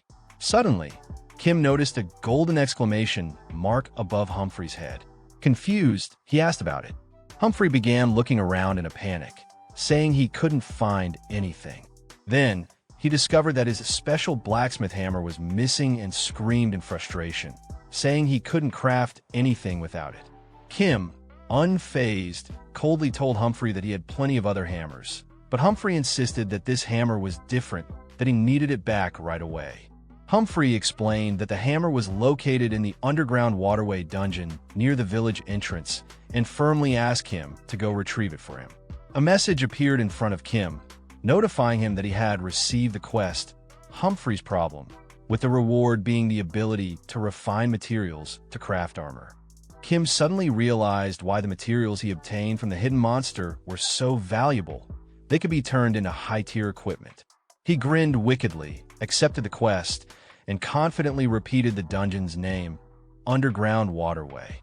Standing at the dungeon entrance, Kim declared that he didn't need to worry about anyone else. "Other party members will only slow me down," he said with an even bigger smile. "I'll finish this easy dungeon in under 30 minutes. But a system message soon appeared, announcing a quest condition. Kim stood stunned, confused by the strange requirement. He was shocked to see Humphrey behind him, yelling in frustration and urgently demanding that he retrieve his hammer immediately. The message clarified that the quest would fail if Humphrey died. Kim screamed in confusion and annoyance, asking, "Why is this NPC following me into the dungeon?" As our protagonist, Kim, approached the cave, he noticed a blacksmith standing right in front of it. The man was holding a hammer in each hand and staring directly at him. Kim blinked in confusion, trying to make sense of a notification he'd received earlier. His thoughts raced, and the worry showed clearly on his face. If he dies, the quest fails. May have to drag around a level 13 tumor. Unexpected variable. But then, out of nowhere, the blacksmith suddenly shouted at him, his voice booming. "Why are you just standing there staring? Hurry up and move." Kim didn't answer. A nervous sweat rolled down his face as he silently calculated his next move. In his mind, he thought, no need to keep pace with him. He decided to outmaneuver the blacksmith, to finish the job before the guy could even get up. That way, he wouldn't have to bother protecting him. I'm maxed out agility, so I'm pretty fast. I'll just ignore the trash mobs and rush the boss. Smiling with excitement, Kim dashed into the cave and muttered under his breath, "Ah, I was just about to leave." As he ran deeper into the cave, he kept thinking to himself, I know all about this kind of quest. NPCs are weird. They follow players but stop as soon as they're too far. He planned to take advantage of that, just leave the blacksmith behind. But before he could finish that thought, Kim suddenly froze mid-run. His eyes widened in shock at the sight ahead. At that exact moment, a notification popped up. In front of him, the blacksmith was already deep in battle, surrounded by a pack of wolf monsters. They were all lunging at him, and his health bar was dropping fast. But even while being swarmed, the blacksmith shouted with pride, "Humph! You dare challenge me, Humphrey the Great?" The scene was ridiculous. His words didn't match his desperate situation at all. Kim yelled back at him in frustration, "No, you dumb NPC. Stop fighting and stay back." Panicking at how close he was to failing, Kim shouted toward his companion, "Goblin!" In an instant, Dark Goblin shot forward like a blur. His speed was unreal. Every attack he landed dealt a whopping 9999999 damage, instantly wiping out the monsters one after another. When the last monster fell, Dark Goblin swung his hammer with a flourish, flicking the blood off. He turned toward Kim with his ugly smile and said, "Kisha Shishi." Kim had no idea what it meant, but it sent a chill down his spine. The blacksmith, still full of himself, declared, "As expected, you're no match for the mighty Humphrey." He acted like he hadn't just been seconds from death. From behind, Kim made a twisted, angry face and grumbled, "Gizlu, bull brggh." But suddenly, the blacksmith's eyes shifted. He had noticed something far off in the distance. He tensed, clearly sensing a presence, and shouted, "You over there?" Without another word, he sprinted off toward the source, leaving Kim behind in the dust. Watching him disappear, Kim clenched his teeth and muttered bitterly in his mind, "Should I just kill him? Seriously." Even as the quest continued, that thought lingered. Then, our protagonist Kim narrowed his eyes and stared intensely at the blacksmith in the distance. Thoughts swirled in his head. This is a pain. Charging in like that without knowing he could die. Have the goblin guard him while I run to the boss. No. If I call the goblin back to me at the wrong time and he dies, it's over. Realizing there was no easy way out of this growing problem, Kim clenched his fist. His mind cleared, and with confidence, he thought, there's only one way. Turning to his companion, he called out boldly, "Goblin, we're changing strategy. From now on, wipe out every trash mob along the way." And as soon as he heard those words, the goblin burst into laughter like a total maniac. Keek.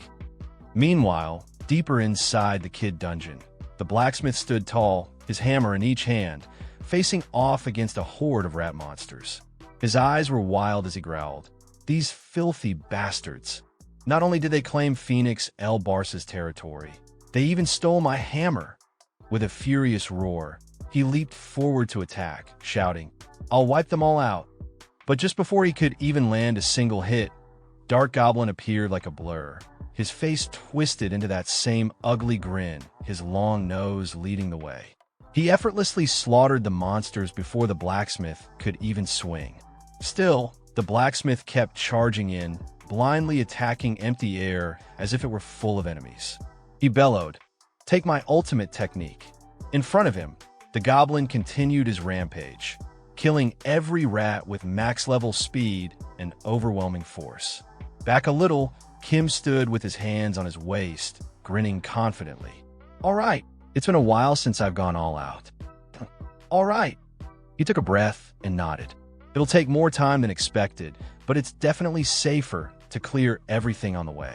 That damn old man won't die either this way." But then, the blacksmith started to realize something. His eyes darted around, He hadn't killed a single monster.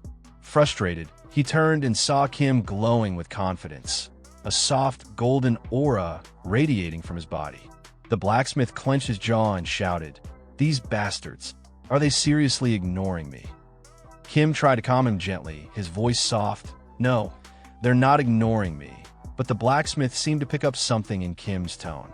His eyes lit up with rage, and he roared, "Before I'm a blacksmith." His whole body shook with fury as he finished. "I was a proud warrior." And right then, his rage boiled over. A burst of energy surged from him.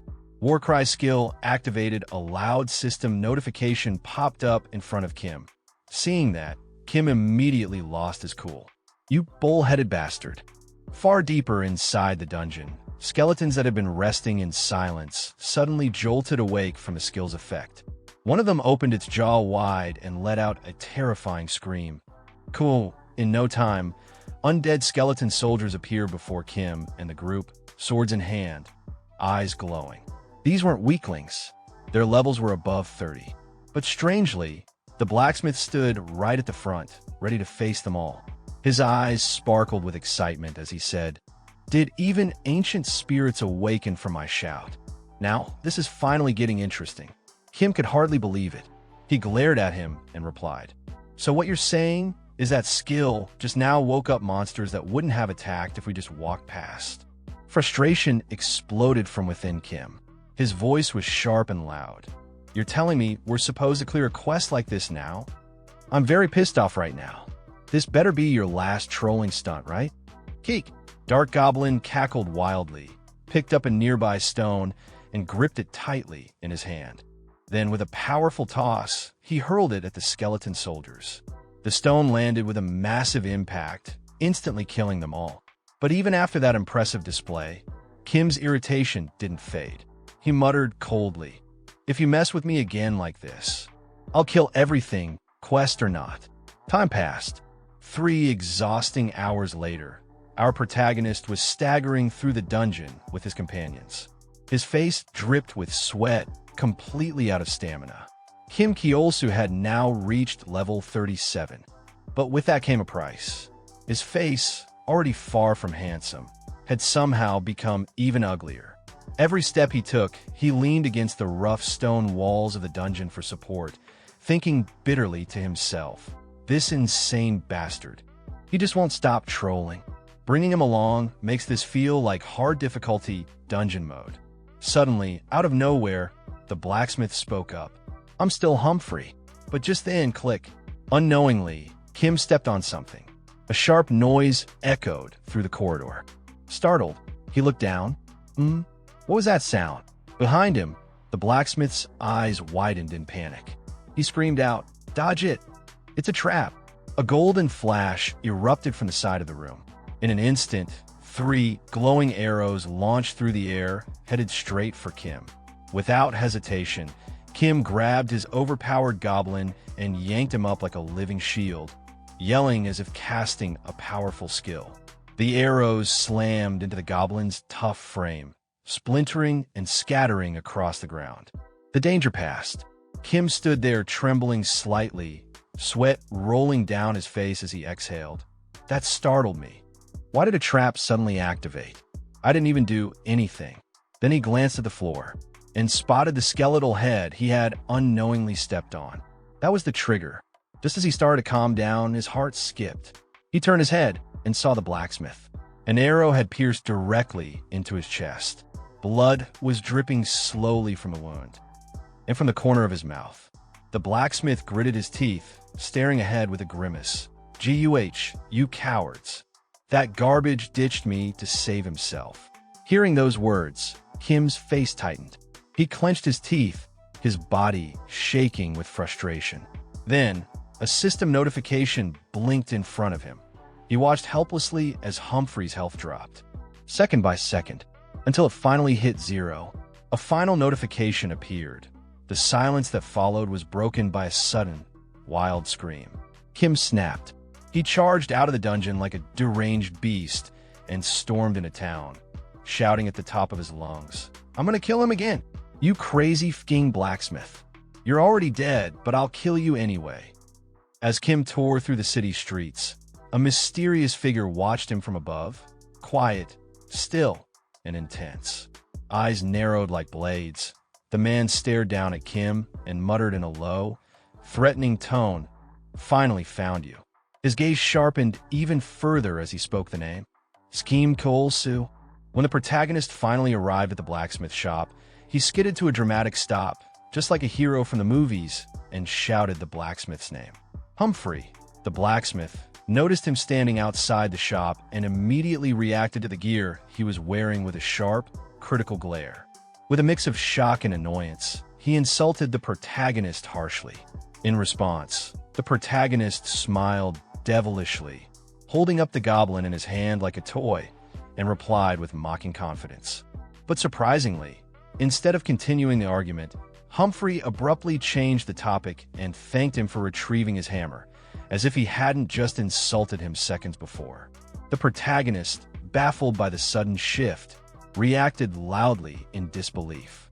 At that moment, a system notification appeared in front of him, confirming the quest was complete and that Humphrey's forging hammer had been successfully returned. It also unlocked the ability for him to craft equipment using materials. Seeing the message, the protagonist looked confused, questioning how the hammer had already dropped. Humphrey, still as blunt as ever, explained that it had dropped right after they killed the rat.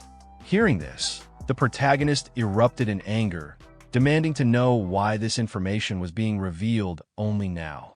But Humphrey, unbothered, just repeated that the protagonist was trash, like always. Later inside the shop, Humphrey worked on the armor without even glancing at the protagonist. He explained that the quality of equipment was influenced by the blacksmith's sweat.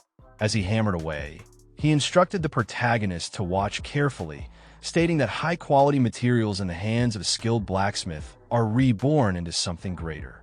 Once he finished, he stepped back, arms crossed, and declared that a fine piece of gear had been forged, then insulted the protagonist again, claiming it was wasted on someone like him.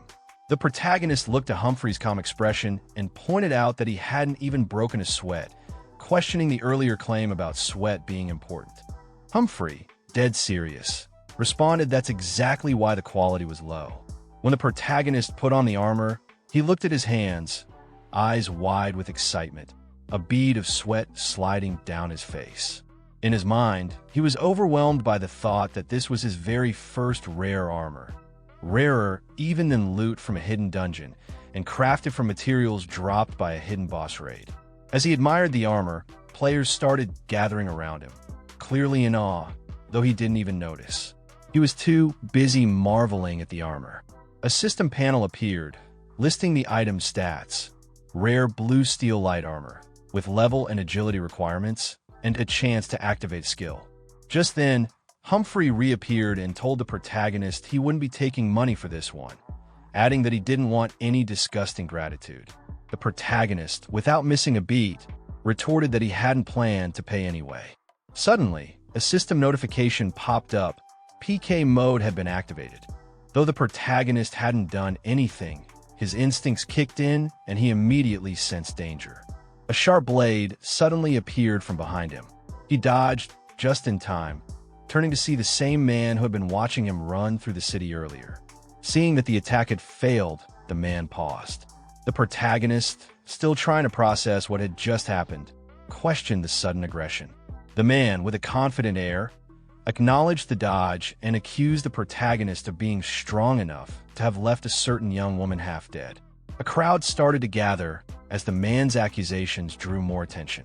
In a panic, the protagonist muttered to himself about his agility stat before snapping out of it and loudly questioning what was going on and who this young lady even was. The man ignored his confusion, calling out the protagonist's name and stating that he was the last person the young lady had partied with. Without finishing his sentence, he accused the protagonist again, this time more forcefully, of pretending not to know someone named Catherine, while launching another attack. The protagonist dodged again, now holding his head in confusion as he tried to recall who Catherine was. Then it hit him. He remembered the moment he met the girl who had tricked him into joining her party, only to betray him inside a hidden dungeon. Snapping back to the present, the protagonist shouted in frustration, insisting that he was actually the victim, that she had betrayed and backstabbed him first. But the man's expression darkened. He coldly reminded the protagonist that while he was alive and well, the young lady in question had ended up in a vegetative state. The accusation hit hard. The protagonist's eyes widened in shock, sweat rolling down his face, mouth agape, and with a trembling voice, he asked if she had really become a vegetable. As the protagonist stood frozen in place, the man's accusations rang in his ears. His mind suddenly flashed back to the moment at the shrine when Catherine had been attacked by the boss monster. He remembered vividly how the monstrous gauger had slammed its massive foot down on her. The image burned into his memory. In that instant, a horrifying thought struck him. Was it because of the damage she took from Gauger? He had known the shock of that attack would be devastating, but for her to end up in a coma, because of him? No, he couldn't accept that. Trying to justify himself, the protagonist shouted back at the man, panic written all over his face, sweat pouring down. He insisted it was Gauger's fault. He hadn't done anything wrong. He tried to explain, but the words caught in his throat. The man, however, wasn't interested in hearing explanations. His expression was cold and resolute as he stepped forward with deadly intent. He declared that it wasn't up to the protagonist to decide whether he was at fault. What mattered was what had happened to her, and now, because of it, the heir to the Dizmyeon group was in jeopardy. Without waiting for a response, the man thrust his sword straight toward the protagonist. But then, something unexpected happened. The blow connected, yet it didn't do any damage. The man froze, his mind reeling. No damage? That's when it hit him. The protagonist hadn't taken any damage at all because he was protected by the overpowered goblin shield. And standing there with a smug grin, the protagonist revealed the secret. With his shield held high and the two hideous goblin faces on it snickering in sync, he laughed and mocked the man. Why hadn't they just started with this from the beginning? The chairman's daughter from the Semyeon group was unwell. So what? Both goblin faces laughed together like classic villains. Oh, but let's not forget, his name is Lloyd. So, how many of you know about Lloyd? Let me know in the comments. As the man finished explaining the full situation, the weight of it all sank in. The protagonist began calculating everything in his head. Thoughts raced. He remembered why he kept pushing forward even though working on manhwas was hard. The message from demonic scans echoed in his mind. Please, if you like our work, consider donating here. Then the name hit him like a truck, Dizmyeon Group.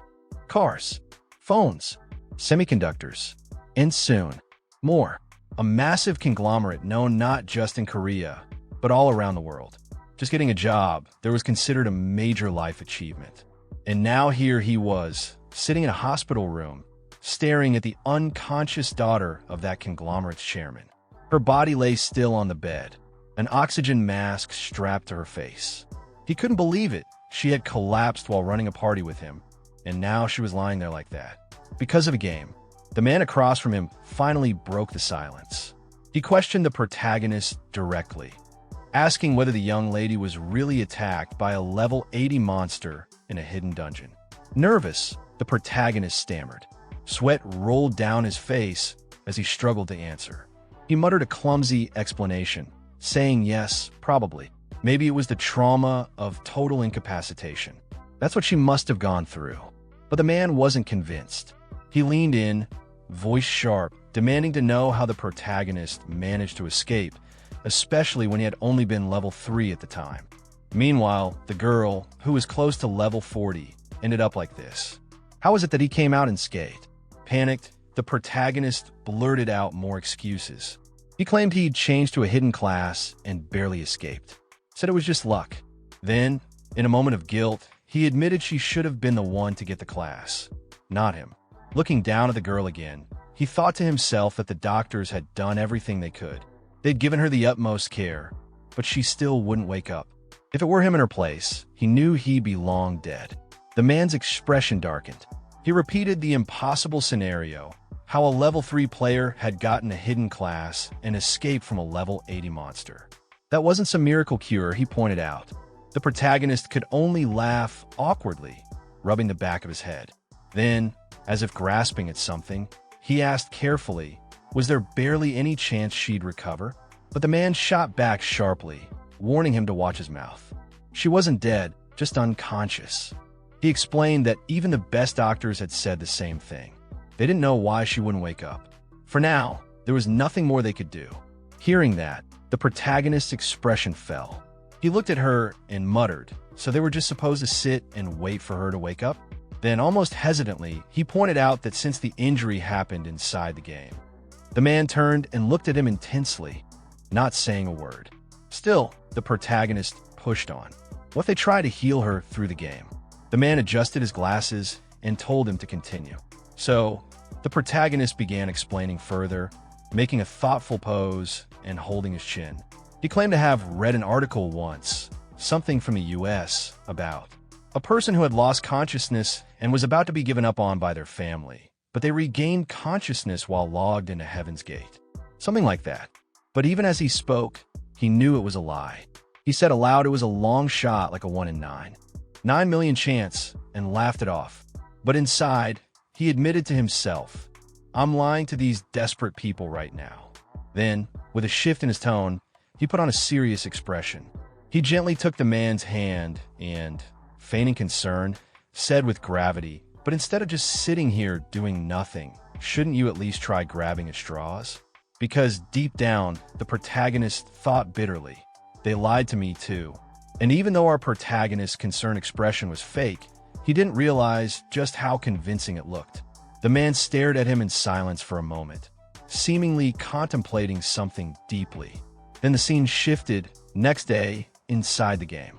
The girl's avatar appeared, but her expression was completely blank. Her eyes were dull, her body unmoving like a lifeless puppet. She didn't say a word. A nearby goblin looked at her and got excited, his tongue sticking out as he started laughing like a pervert. Meanwhile, our protagonist stood frozen, panic washing over him. His eyes widened with a mix of shock and disbelief as he exclaimed, the chairman actually gave permission. They actually let her log in while unconscious. Then gritting his teeth and clutching his chin, he thought, these people must really be desperate. Still, as the weight of the situation sank in, a darker thought crept in his head. If they find out I lied to Dee's Myung group, I'll disappear without a trace. He began circling around the girl who stood silently in the middle of the city. His thoughts churned faster. Recovering lost consciousness through a game? That's bullshit. I've never heard of such a thing. But suddenly, a wicked grin formed across his face. At the very least, I'll be remembered as someone who tried to save her. And then, jumping up in the air like a lunatic in the middle of the town square, he shouted to himself, that big corporation, to save the #1 heir that everyone gave up on, could they really ignore someone who tried this hard? The goblin kept laughing behind him, unfazed, but our protagonist didn't care at all. He was fully immersed in the fantasy he was building for himself. If I get lucky and she actually wakes up, jackpot. Even if it doesn't work, I've got nothing to lose. He then stepped close to the girl and stared at her blank expression intensely. Gently, he held her chin with one hand and muttered with a mock serious tone, I pretend to be trying to save her for a while. Then mimicking a crying voice, he wailed dramatically that they should prepare for the worst. After that fake act, he hugged himself like a mad genius, spinning in place while laughing. Am I a genius or what? After calming down a little, he looked at her again and sighed. So anyway, I'll have to bring her around for a while. But how the hell do I drag around someone who can't walk? His eyes landed on the goblin. Taking a deep breath, he finally said, that's it. The goblin tilted his head and looked up at him curiously. Then, a short while later, the girl's avatar was seen walking stiffly behind our protagonist, being dragged along by a rope tied around her waist like a slave. The goblin, holding the robe, snickered gleefully. Our protagonist confirmed his theory. As expected, if I pull her physically, the system makes her follow. This will do. So, with him leading in front and the goblin dragging her from behind, the girl now followed like an obedient puppet. But soon, he began to notice the stairs. Whispers surrounded them. His expression twisted awkwardly, sweat forming on his face. Is this really okay? Townspeople nearby started murmuring to each other. Oh my, look at that. He's making a goblin drag a female player around. He's the absolute worst. I hope he dies. He was stunned. His face contorted in disbelief as he screamed in his thoughts. It's absolutely not okay. Panicking, he quickly tried to defend himself. I swear I'm close with this, but a girl scoffed and replied coldly, treating someone you're close with like that. Then a guy next to her chimed in, if I get close to you, are you going to hit me too? His mind shattered in real time. Eyes wide, mouth agape, he whispered, what? Then completely panicking, his inner monologue went wild. This is bad. I'm completely cornered. This is no different from the last town. And just like that, right on cue, a voice shouted from a distance. This way. Our protagonist turned his head, and there he was, the old man, appearing once again like some kind of weird savior. Our protagonist squinted. You, pointing toward the back of a building, the old man urged, no time to explain. Come on, this way. But this time our protagonist didn't immediately obey.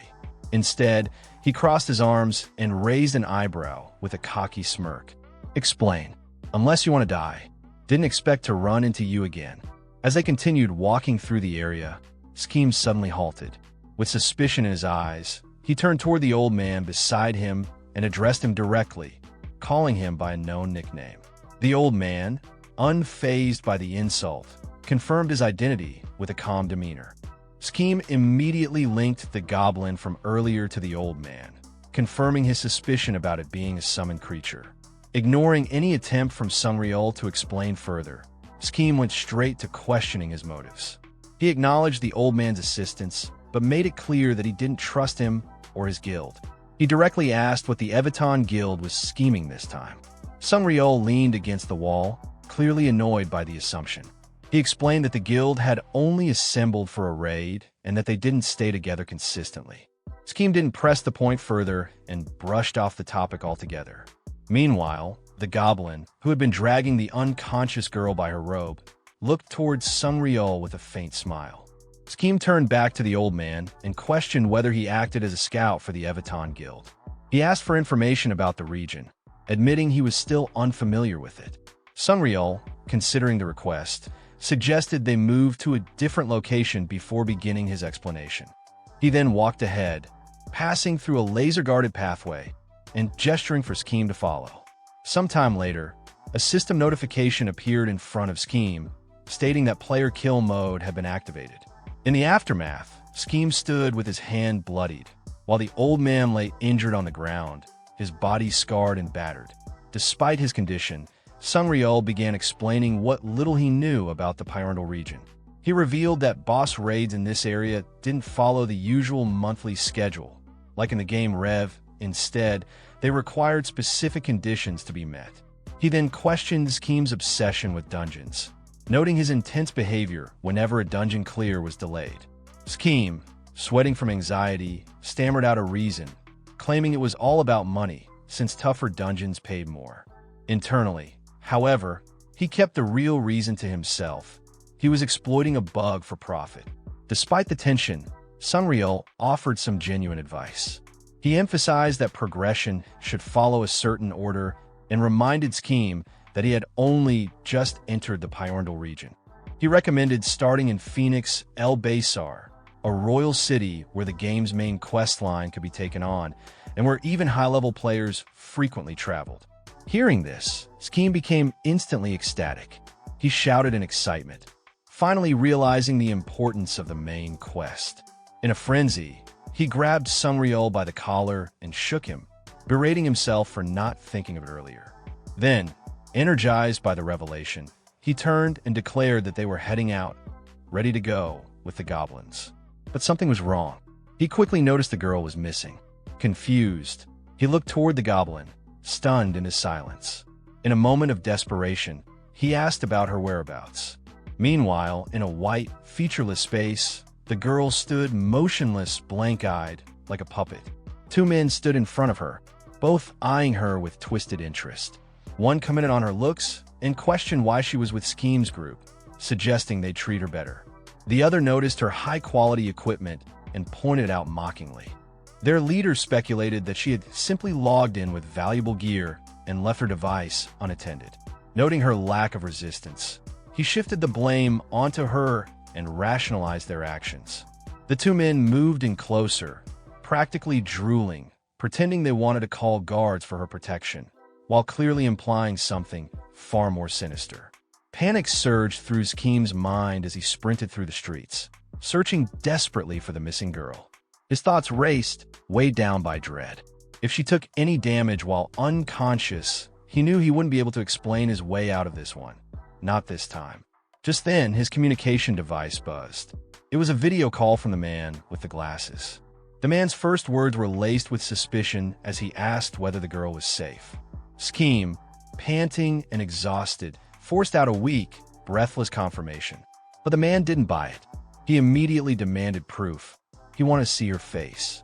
Caught off guard, Skim tried to deflect. He told the man to send the money first, stammering and correcting himself with a hasty excuse that he and the girl were in the middle of something. His heavy breathing, however, betrayed the lie. The man noticed. He pointed out Skim's condition, wondering aloud why he sounded so out of breath. Annoyed, Skim snapped and said he'd show the girl later because he was busy right now. The man, unconvinced, threw back a mocking response, demanding to know what exactly Skim planned to show. Without giving him another second, Skim hung up.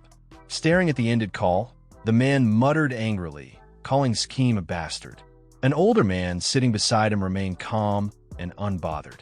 He told him to let it go, brushing off the situation as nothing serious. The man immediately apologized for the disturbance, referring to the older man respectfully as chairman. This older gentleman was none other than the chairman of the semi-young group. The chairman turned to the man with the glasses and reminded him of something vital, that Catherine was the heir to the entire semi-young empire. In his view, what could someone like Skim possibly do to change anything? He then addressed the man directly by name. Han Jamun.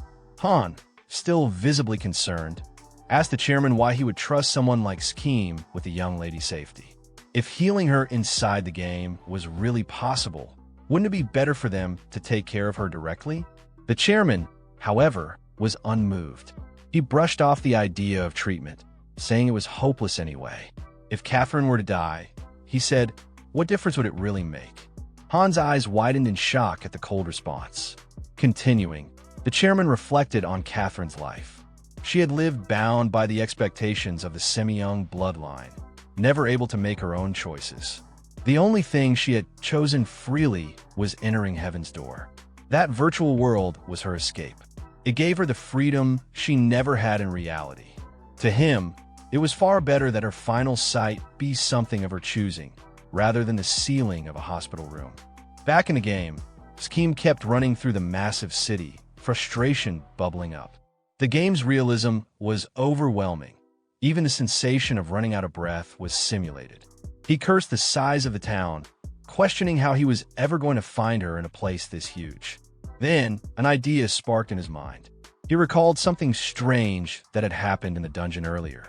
Even though he hadn't done anything wrong, he'd somehow earned a goblin point. That triggered the unlock of a new skill. His eyes widened as the system displayed the newly unlocked ability, Goblin HP Share. He read the description. Uses your HP to recover the goblin's HP by the same percentage. It didn't impress him. Why would he need to heal something that barely even got hit? He quickly moved on to check for other new skills, and one caught his attention, Goblin Throwing. The ability simply allowed him to throw the goblin in any direction. That one at least seemed useful. Without hesitation, Skim summoned his goblin companion. The creature appeared instantly, and Skim grabbed it, holding it like a paper plane. Looking up into the sky, he took aim and hurled the goblin with all his strength. The goblin soared through the air, shouting with excitement. Suddenly, mid-flight, it pointed toward a direction, signaling the girl's location. Skim followed the goblin's finger and, recognizing the direction, burst out in laughter and called her name. He arrived on the scene like a dramatic hero, landing in front of the two men standing over the girl. With a cocky attitude and a tongue flick that screamed troublemaker, he made a bold declaration, claiming to have come to pick her up and insisting they'd be together forever. The two men recognized him immediately. With disdain in their voices, they acknowledged that it was the same ugly guy from before. One of them taunted him, asking if he still hadn't given up. They both declared that they were the ones who'd make the lady feel good. Scheme's face twisted in anger. He shouted back, saying he wasn't dragging her around for that reason, and demanded to know who they even were. The men responded with arrogant flair. They called themselves the handsome duo who saved women in danger just for fun. That only pushed Scheme further into rage. He yelled that Catherine was in danger because of them in the first place. Offended, the two men lashed out, charging at him with threats. They called him an ugly bastard and told him to die. But before they could land a blow, Scheme's Goblin stepped in.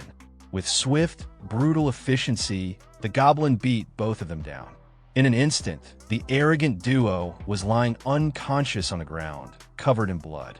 After beating those two arrogant punks to a bloody pulp, our protagonist bursts into laughter, shouting out loud like a man possessed. "Wah! Serves you right, you dumb bastards. How does it feel to lose to an ugly guy?" I said, "How does it?" His hysterical laughter echoes through the streets like a villain's final monologue. It rings so loud, even the city guard station blocks away start perking up. What's that sound? Ha ha ha ha. Meanwhile, still giggling like a maniac, our protagonist grabbed Catherine's hand and starts dragging her along by the rope. But just as he rounds the corner, his eyes widen. He sees something up ahead. His laughter dies instantly. I'm fucked. Just as Scheme Chulsuz was leaving the area with his wife, thinking the trouble was behind him, a soldier suddenly appeared and blocked their path. His spear was raised with sharp intent, and he accused Scheme of murder and kidnapping, his voice loud and unwavering. Scheme, caught off guard, instinctively raised both hands in surrender. He tried to explain that it was all a misunderstanding, that he was only defending himself, but even to his own ears, the excuse sounded painfully weak. In his mind, Scheme was already weighing his options. The excuse wouldn't hold water, and he knew he didn't have the time to argue. There was only one soldier in front of him, and he seriously considered taking him down before reinforcements showed up. But just as that dangerous thought crept in, something unexpected happened. A goblin casually walked toward the soldier with a sly grin, almost as if it were part of some strange plan. And then, out of nowhere, an old bald man appeared and placed a hand on the soldier's shoulder, interrupting the tension with a cheerful voice. He acted like he'd been looking for Scheme everywhere, drawing the soldier's attention away.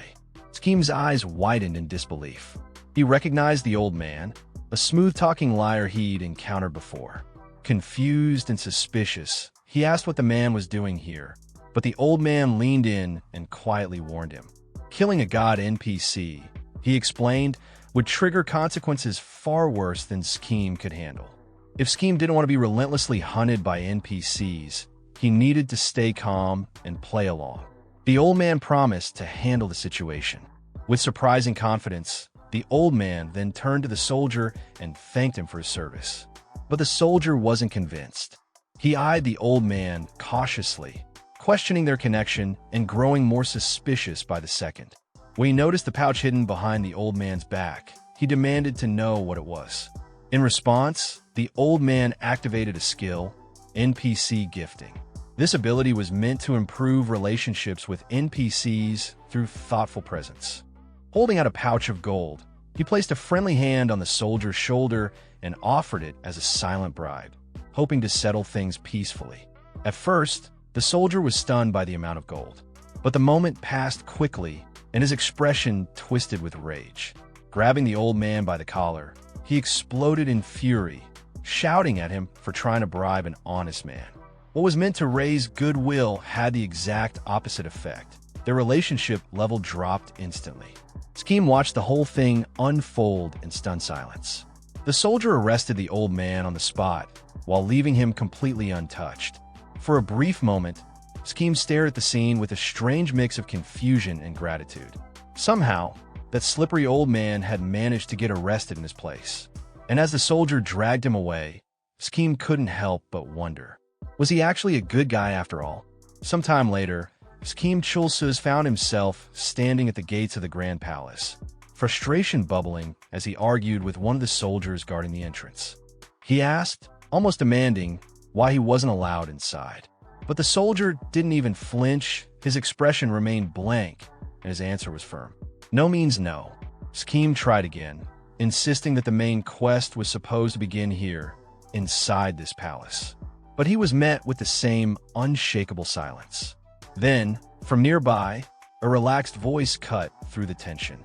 Leaning casually against a wall, a blonde-haired man watched Scheme with an amused smirk. He told him not to bother. That door wasn't going to open anytime soon. Scheme turned, a little annoyed and slightly curious. He asked who the guy was. The blonde simply pointed at himself with a laid-back smile and introduced himself as Shin. Scheme's eyes flicked to the icon floating above Shin's head. A blinking exclamation mark. His thoughts immediately clicked into place. This idiot was giving him a quest. Shin stared at Scheme with a strange intensity that didn't match his chill demeanor, then smiled gently and pointed out that Scheme must be new in town, judging by the racket he was making at the gate. He even went as far as to compliment Scheme's eyes. That alone made Scheme pull a face so strange. Even he didn't know what kind of expression it was. But Shin wasn't done. He explained that Scheme had the look of an adventurer, someone capable. And then, without warning, he pointed right at Scheme and suggested he help with something. Something about a lost ruin. Something about proving his worth. Scheme didn't wait for the rest. He immediately brought up his system panel and skipped the entire speech. Still smiling, Shin tried to continue, promising that if Scheme helped, he'd let him into the castle. Scheme skipped that too. Shin tried again, this time losing his patience and starting to curse. But the moment he opened his mouth, Scheme skipped that as well. Just then, a notification popped up in front of Scheme. Main quest. Show your skills, bring the core from the golem that's present in the lost ruins, and prove your skills to Shin. Core of the Golem 01. Reward 250G. Later, inside the dungeon, known as the Lost Ruins, Scheme stood at the edge of a dangerous-looking lava pool. He let out a frustrated sigh, muttering to himself that someone really should have told him what kind of dungeon this was. Cursing the NPC under his breath, he stared into the bubbling heat below. With his arms crossed and sweat trickling down his face, he scanned the zone ahead. So this was the famous Lost Ruin, huh? He smirked dryly to himself. Are you sure the name isn't Lost Lives? He glanced back at the one following him, his half-slave wife.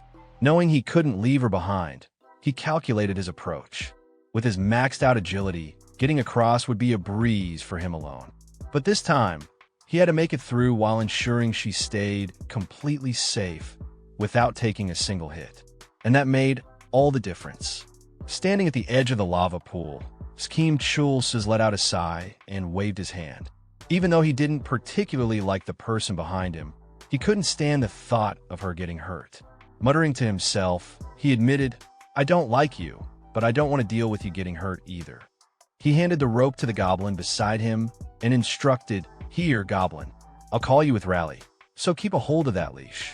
With the rope now tied securely, Scheme crouched down into a sprinter's stance, just like an athlete preparing to launch. He took one deep breath, and in a single explosive motion, he leapt across the lava. His jump carried him smoothly to the other side, landing with grace and speed. From his new position, he shouted, Now, Goblin, and activated his Goblin summoner skill, Rally.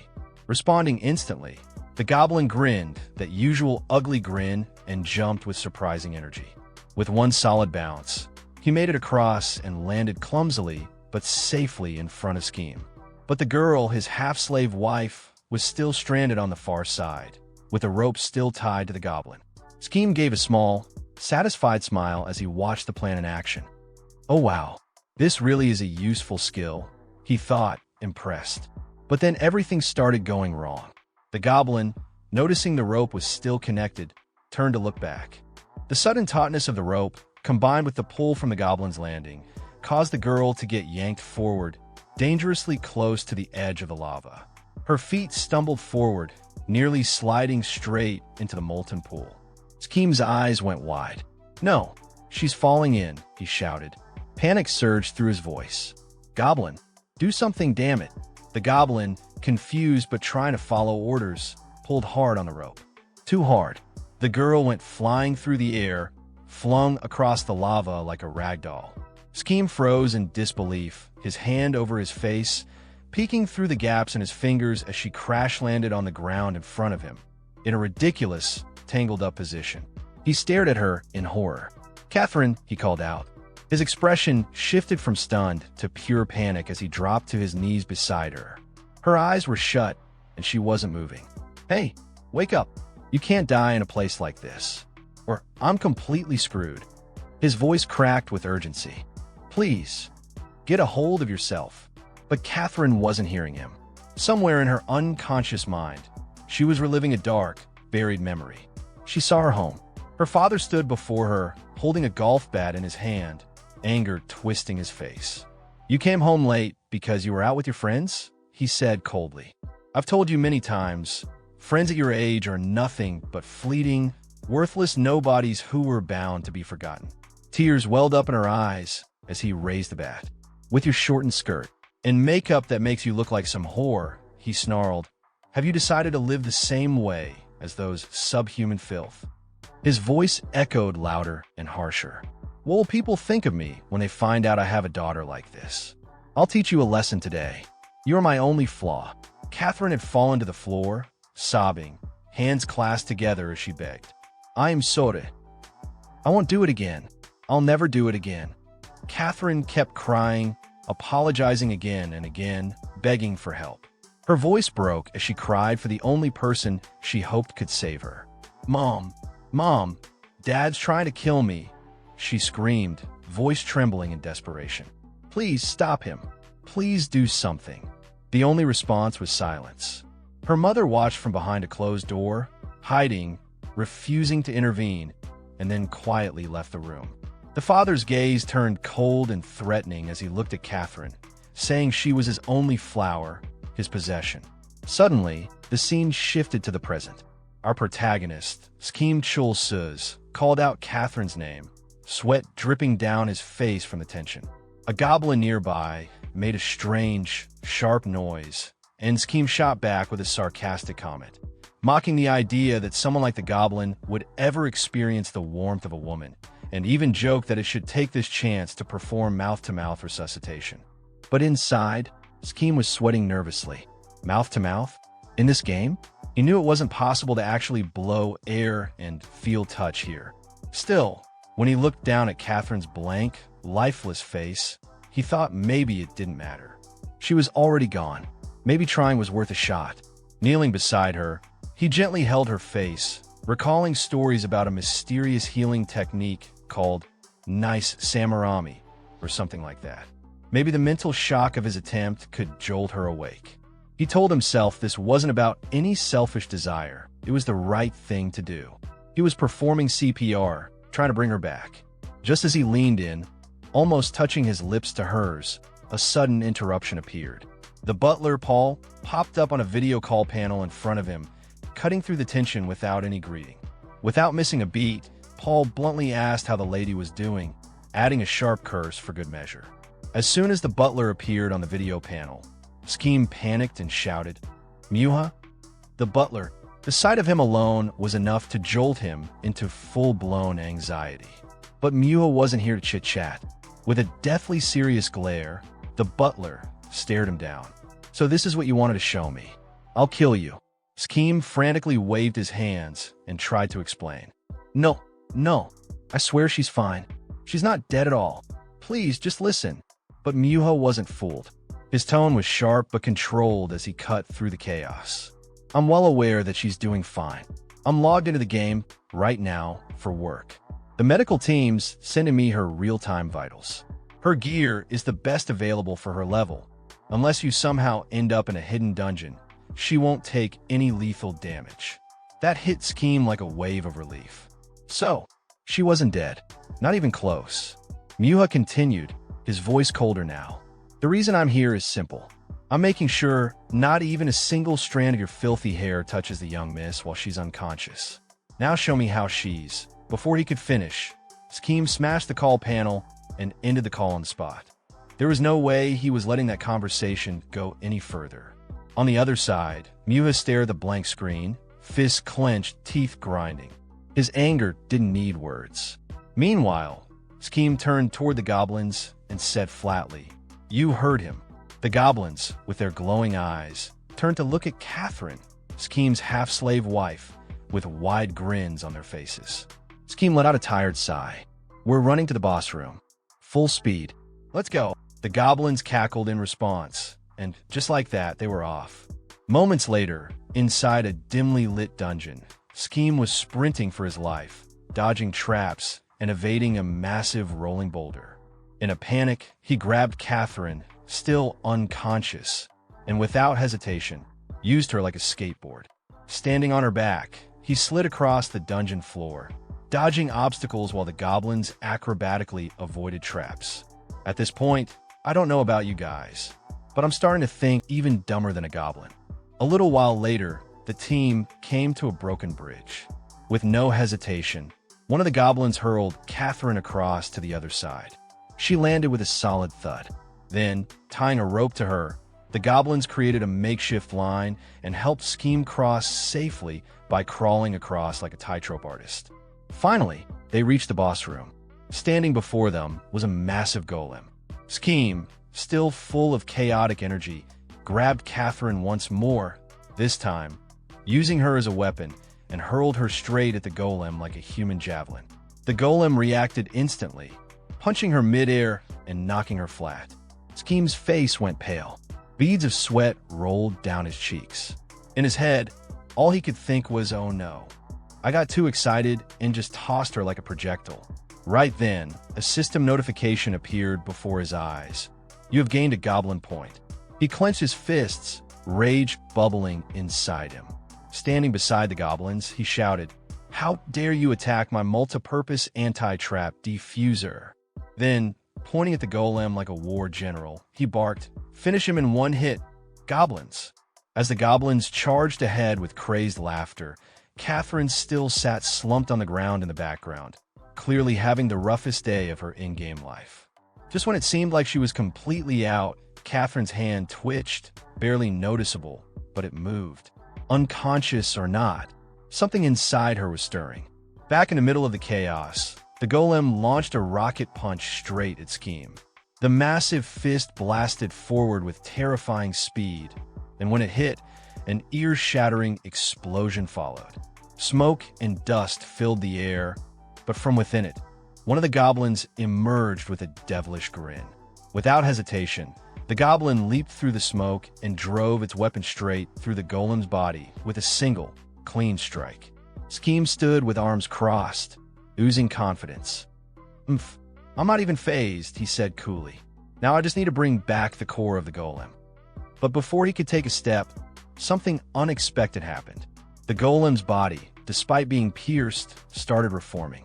Bit by bit, it pulled itself back together, larger, fiercer than before. Its eyes glowed, and it stood tall, looming over Scheme like a nightmare. The confident smirk on Scheme's face vanished. What the fuck? Why did it get bigger? Panic set in, but so did excitement. He was sweating, but with a manic grin, he shouted, "Whatever, Goblin, just destroy it." At his command, the Goblin charged again, landing a devastating strike. This time, the system registered an insane number, 999 damage, and the golem crumbled to the ground. Scheme wiped the sweat off his brow, smiling in disbelief. "Good. Now we've finally..." He didn't even get to finish his sentence. With a sudden jolt, the golem's body reassembled once again. Pink lightning crackled around it. The entire room lit up with its fierce energy. Scheme's face twisted with frustration. "Hey, stop resurrecting, you damn rock pile." The golem didn't care. It attacked again, and Scheme quickly activated his goblin summoner skill, Rally. "Hey, don't destroy it this time," he shouted. "Just block the attacks. Every time you kill it, it gets stronger." But goblins were goblins. One of them jumped in front of the punch, tanked it like a champ, and caused another massive explosion that blew up everything behind them. Scheme barely dodged the blast, already screaming and running for his life. Behind him, the golem continued its onslaught. Every punch caused another explosion, tearing through the dungeon. Scheme weaved between falling debris, trying to stay alive. As he ran, he thought, if I don't destroy the core, this thing's gonna keep coming back. Forever. He suddenly remembered what the old man had said earlier about the golem's weakness being its core. But I don't have a special pointer system like the Evaton Guild. How the hell am I supposed to find it? Scheme glanced over his shoulder. The golem wasn't letting up. Should I just destroy every piece of it? What if it levels up again? What if it ends up stronger than even the goblins? Just then, Catherine, still lying on the ground, her usual blank expression was there. But then, everything changed. The golem's massive fist was coming right for her. And in that split second, her mind snapped back to that terrifying moment, back in the hidden dungeon where she had once faced a monster just like this. Her face twisted in horror as the memory overwhelmed her. Her eyes widened, her breath caught, and then, with a scream ripping from her throat, her consciousness fully returned, and she started shouting in panic, her entire body trembling with fear. The calm blank slate she once wore was gone, replaced with pure terror. A loud explosion erupts where the golem's foot slams into the ground, shaking the surroundings. Amid the chaos, our protagonist, Kimchul, catches sight of a girl. His expression shifts into something indescribable, almost otherworldly, and he shouts her name, Catherine. Seeing the golem going on a rampage, our protagonist begins to panic. The monster's destructive power shakes the ground and sends debris flying, creating a scene of utter chaos. Kimchul's heart races as he watches the devastation unfold. He tries to calm himself, muttering internally that for a like-off Catherine, this level of damage shouldn't be fatal. He clings to that hope, but as the golem's rampage intensifies, smashing everything in its path, his anxiety only worsens. The more violent the golem becomes, the more Kimchul's panic grows alongside it, his fear mounting with each explosive impact. Kimchul, who resembles a human goblin, instinctively puts his hand in his mouth out of pure shock. Right beside him, his pet goblin companion mimics him, shoving a wooden stick into its mouth in imitation. Meanwhile, Catherine stands unsteadily, breathing heavily and using her staff to support herself. She looks at Kimchul and demands in a panicked, bewildered voice, "What is this? What the hell? This is crazy." Kimchul stares back at her, surprised, and a thought crosses his mind. She's awake. Catherine, clearly disoriented, looks directly at Kimchul with wide, teary eyes and asks, "Why am I here? Who are you? What's going on?" Still gripping her staff tightly, on the verge of tears, she cries out again, "What happened? A beautiful magician like me obviously has an emergency escape skill. What the hell is going on? I almost died, you idiot." Seeing her panic and tears, Kimchul starts to sweat nervously. His thoughts race. She's really awake. Please don't tell me she remembers everything I did. But as he studies her face, something about her expression calms his nerves. Even if I did something. She's fine now, right? She woke up. She should be thanking me instead of yelling. With that thought, Kimchul puts on a dazzling smile, perhaps the most charming smile in the world, and thinks to himself, I just saved the heir of the semi-young group. I'm going to get a massive reward. But Catherine isn't having it. She sees Kimchul completely ignoring her questions and yells again, furious. "Hey, wanna die? Didn't I ask you to explain everything?" Kimchul's expression suddenly changes, his smile turning sly and greedy, like a wolf sniffing money. He responds smoothly, yes, of course. "So here's what happened. After you lost consciousness from a monster attack in the hidden dungeon, I got permission from the chairman to take care of you with all my heart and soul. And then you woke up." Before he can finish, he's abruptly punched by the large standing nearby, sending him flying and crashing to the ground. As the dust settles, Kimchul gets up angrily and shouts, "Why didn't you tell me a punch was coming?" But Catherine doesn't respond. She's frozen, staring at the monster in shock before suddenly bolting in fear. Seeing her run, Kimchul mutters in disbelief, she ran off to save herself? What a scumbag. As Catherine flees, still clutching her staff, tears stream down her face. She repeats over and over, "I'm scared. I'm scared. I'm scared." Suddenly, flashes of her past flood her mind. A terrifying thought grips her. Dad knows I used Heaven's Door. He might kill me. She starts mumbling, more frantic than before. "I'm scared. I'm so scared. I'm so scared." Back in the real world, her physical body begins trembling violently. The doctors watching her are alarmed, sweat beading on their faces. A butler rushes over and, seeing her condition, asks one of the doctors, "Did she wake up?" One of the doctors responds cautiously, "Yes, she regained consciousness. But something has gone terribly wrong inside the game. She's extremely frightened." The butler grits his teeth, rage building inside him as he remembers Kim Chul. That bastard Kim Chul-soo. He thinks furiously, recalling the moment he first encountered the man. What the hell did he do to her? Gripping Catherine's hand tightly, he turns to the doctor and demands, "Is it possible to force her to log out right now? What if we just cut the power?" But the doctor immediately shakes his head. "No, she just regained consciousness. We can't waste this opportunity." After hearing the doctor's explanation, the butler adjusts his glasses, sweat running down his face. He mutters, acknowledging the danger. Since pain is synchronized with real sensations, a forced disconnection could be extremely risky. Moreover, logging out during a dungeon raid is disabled. But then, with a determined look in his eyes, the butler makes a decision. If Kim Chul-soo is in the middle of the dungeon with her, then I'll go in myself and confirm what's going on. The scene cuts to the game world. Inside the dungeon, our protagonist Kim Chul is still dealing with the golem's relentless attacks. The creature launches a rock missile at Catherine, who is frantically trying to escape. When she glances back at the monster, her fear worsens and she panics, screaming uncontrollably. Just as the missile is about to hit her, the goblin companion jumps in and smashes the projectile midair. Dust explodes in every direction, even reaching Kim Chul, who looks visibly irritated.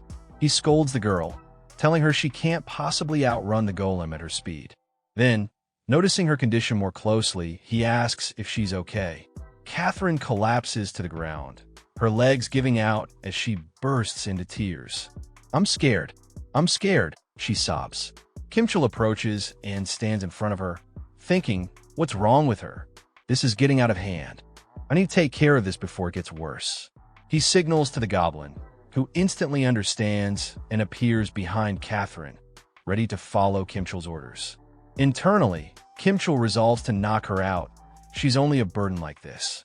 But just as he's about to act, he notices something in Catherine's expression and stops. He asks her what's wrong. Through her tears, Catherine looks up at him and pleads, "Help me. You have to help me. I don't know how you're connected to my dad's company, but I'll pay you more than he ever could. Just help me, please." Kim Chul hesitates, surprised by her desperation. He stammers, trying to reassure her that he will help her and that they'll escape together safely. But Catherine's sobbing intensifies. "That's not what I mean." She cries, "I don't care how. Drag me out. Kill everyone if you have to. I just want to get away from the Semyon group. From those awful employees, my dad, my mom. My whole family. Just get me out of there." Kim Chul freezes, stunned by her words. Sweat rolls down his face. Catherine continues, crying uncontrollably. "I don't want to get hit anymore." Behind her, the goblin still holds the large wooden stick, ready to knock her out. Moments later, a call comes through. It's the butler, and his voice is furious. "Kim Chul-soo, you bastard. I've had enough. If you don't show me Miss Catherine right now, I will come to wherever you are," and before the butler can finish, the goblin starts moving toward Catherine. But Kim Chul quickly stops him. "Goblin, quit it. Go stall that thing for a minute." The goblin lets out a chuckle and runs off, following Kim Chul's order. Turning back to the call, Kim Chul sighs. "Sheesh, you're persistent. What, you think I'm going to eat her? How am I supposed to work with someone who doubts me like this?" He gently lifts Catherine's face and shows her to the butler. "See? She'll smile for you. That should ease your nerves. Business is about trust, right?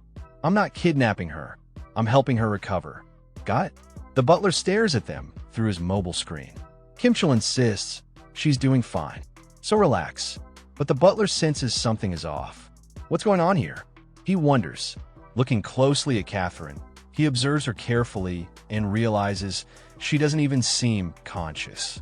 So that reaction earlier, it was just a seizure? Could that really be possible? Adjusting his glasses, the butler finally responds. Looks like there was a misunderstanding, but she's clearly not well. If you're still in a dungeon, get out of there. Also, we're ending this arrangement. I'm taking her back.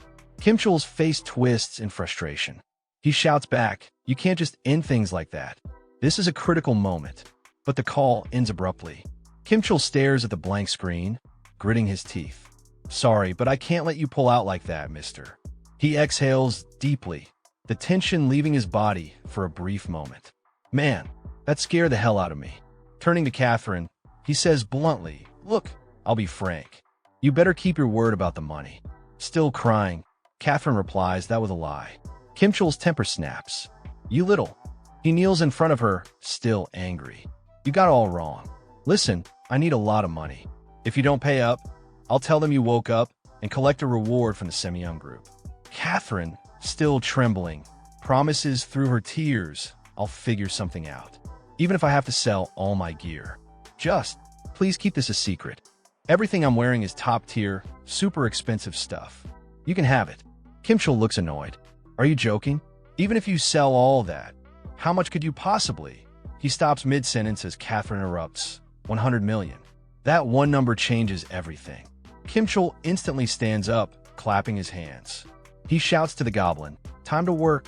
The Goblin glances at him, now ignoring the golem entirely, awaiting further orders. But before anything else, Kimchul notices the golem again. This time it's bigger, much bigger, and its level has risen. Shocked, he points at it. It has 4 arms now. He yells at the Goblin. You were supposed to stall it, not let it power up while I talked. Before they can react, the golem charges, and both Kimchul and the Goblin start running for the dungeon exit. Kimchul shouts, level 170. Damn it, one hit from that thing, and I'm dead. Suddenly, the golem stops moving. Kimchul looks back, stunned. It froze. Did we get it? Then he realizes it's Catherine. She cast a freezing spell. It's temporary and not guaranteed to hold stronger enemies, but it's working for now. Catherine, still holding the spell, yells, why are you standing there? You want to fight a level 170 monster? She starts running. Run. It'll break free soon. Right on cue, the golem shatters the ice and resumes its pursuit. Kimchul spots the exit. Over there. But just as they near it, Catherine's robe gets caught on a rock. She trips and falls. Kimchul doesn't notice at first, but when he finally looks back and sees her on the ground, the golem is almost upon her. Catherine pleads for help. Sweat rolls down Kimchul's face. He remembers the first time she asked him for help. This time, it's different. I ran before because I was weak. He closes his eyes tightly, pain and resolve on his face. But now I have to save her. If she fainted from a level 80 monster, she'll definitely die from this. Even so, Kimchul continues running toward the door. You might have doctors to save you again. But I don't. Catherine watches him run, tears in her eyes. No matter how loud I scream, you won't come back. You're just like the rest. Lying there, helpless, she murmurs, no one ever saved me. As the golem raises its massive fist, ready to strike her down, suddenly, a sword gleaming with golden light slices through the air, striking the golem's hand. A figure lands between Catherine and the monster. Kimchul, hearing the clash, looks back. Sweat dripping from his chin, he thinks that guy is. But before he can finish the thought, the mysterious NPC turns and smiles brightly at him. Now, it's my turn to take care of the rest. Kimchul stares, confused and wary. Why the hell is this guy here? So that's everything that's happened so far. I hope you enjoyed the video. And hey, I've just uploaded a brand new Manhwa recap, so if you're curious, go ahead and click the video showing up on your screen right now. Thanks a ton for watching. And if you don't want to miss the next part of this manhwa, make sure to subscribe to the channel so you'll get notified the moment it drops.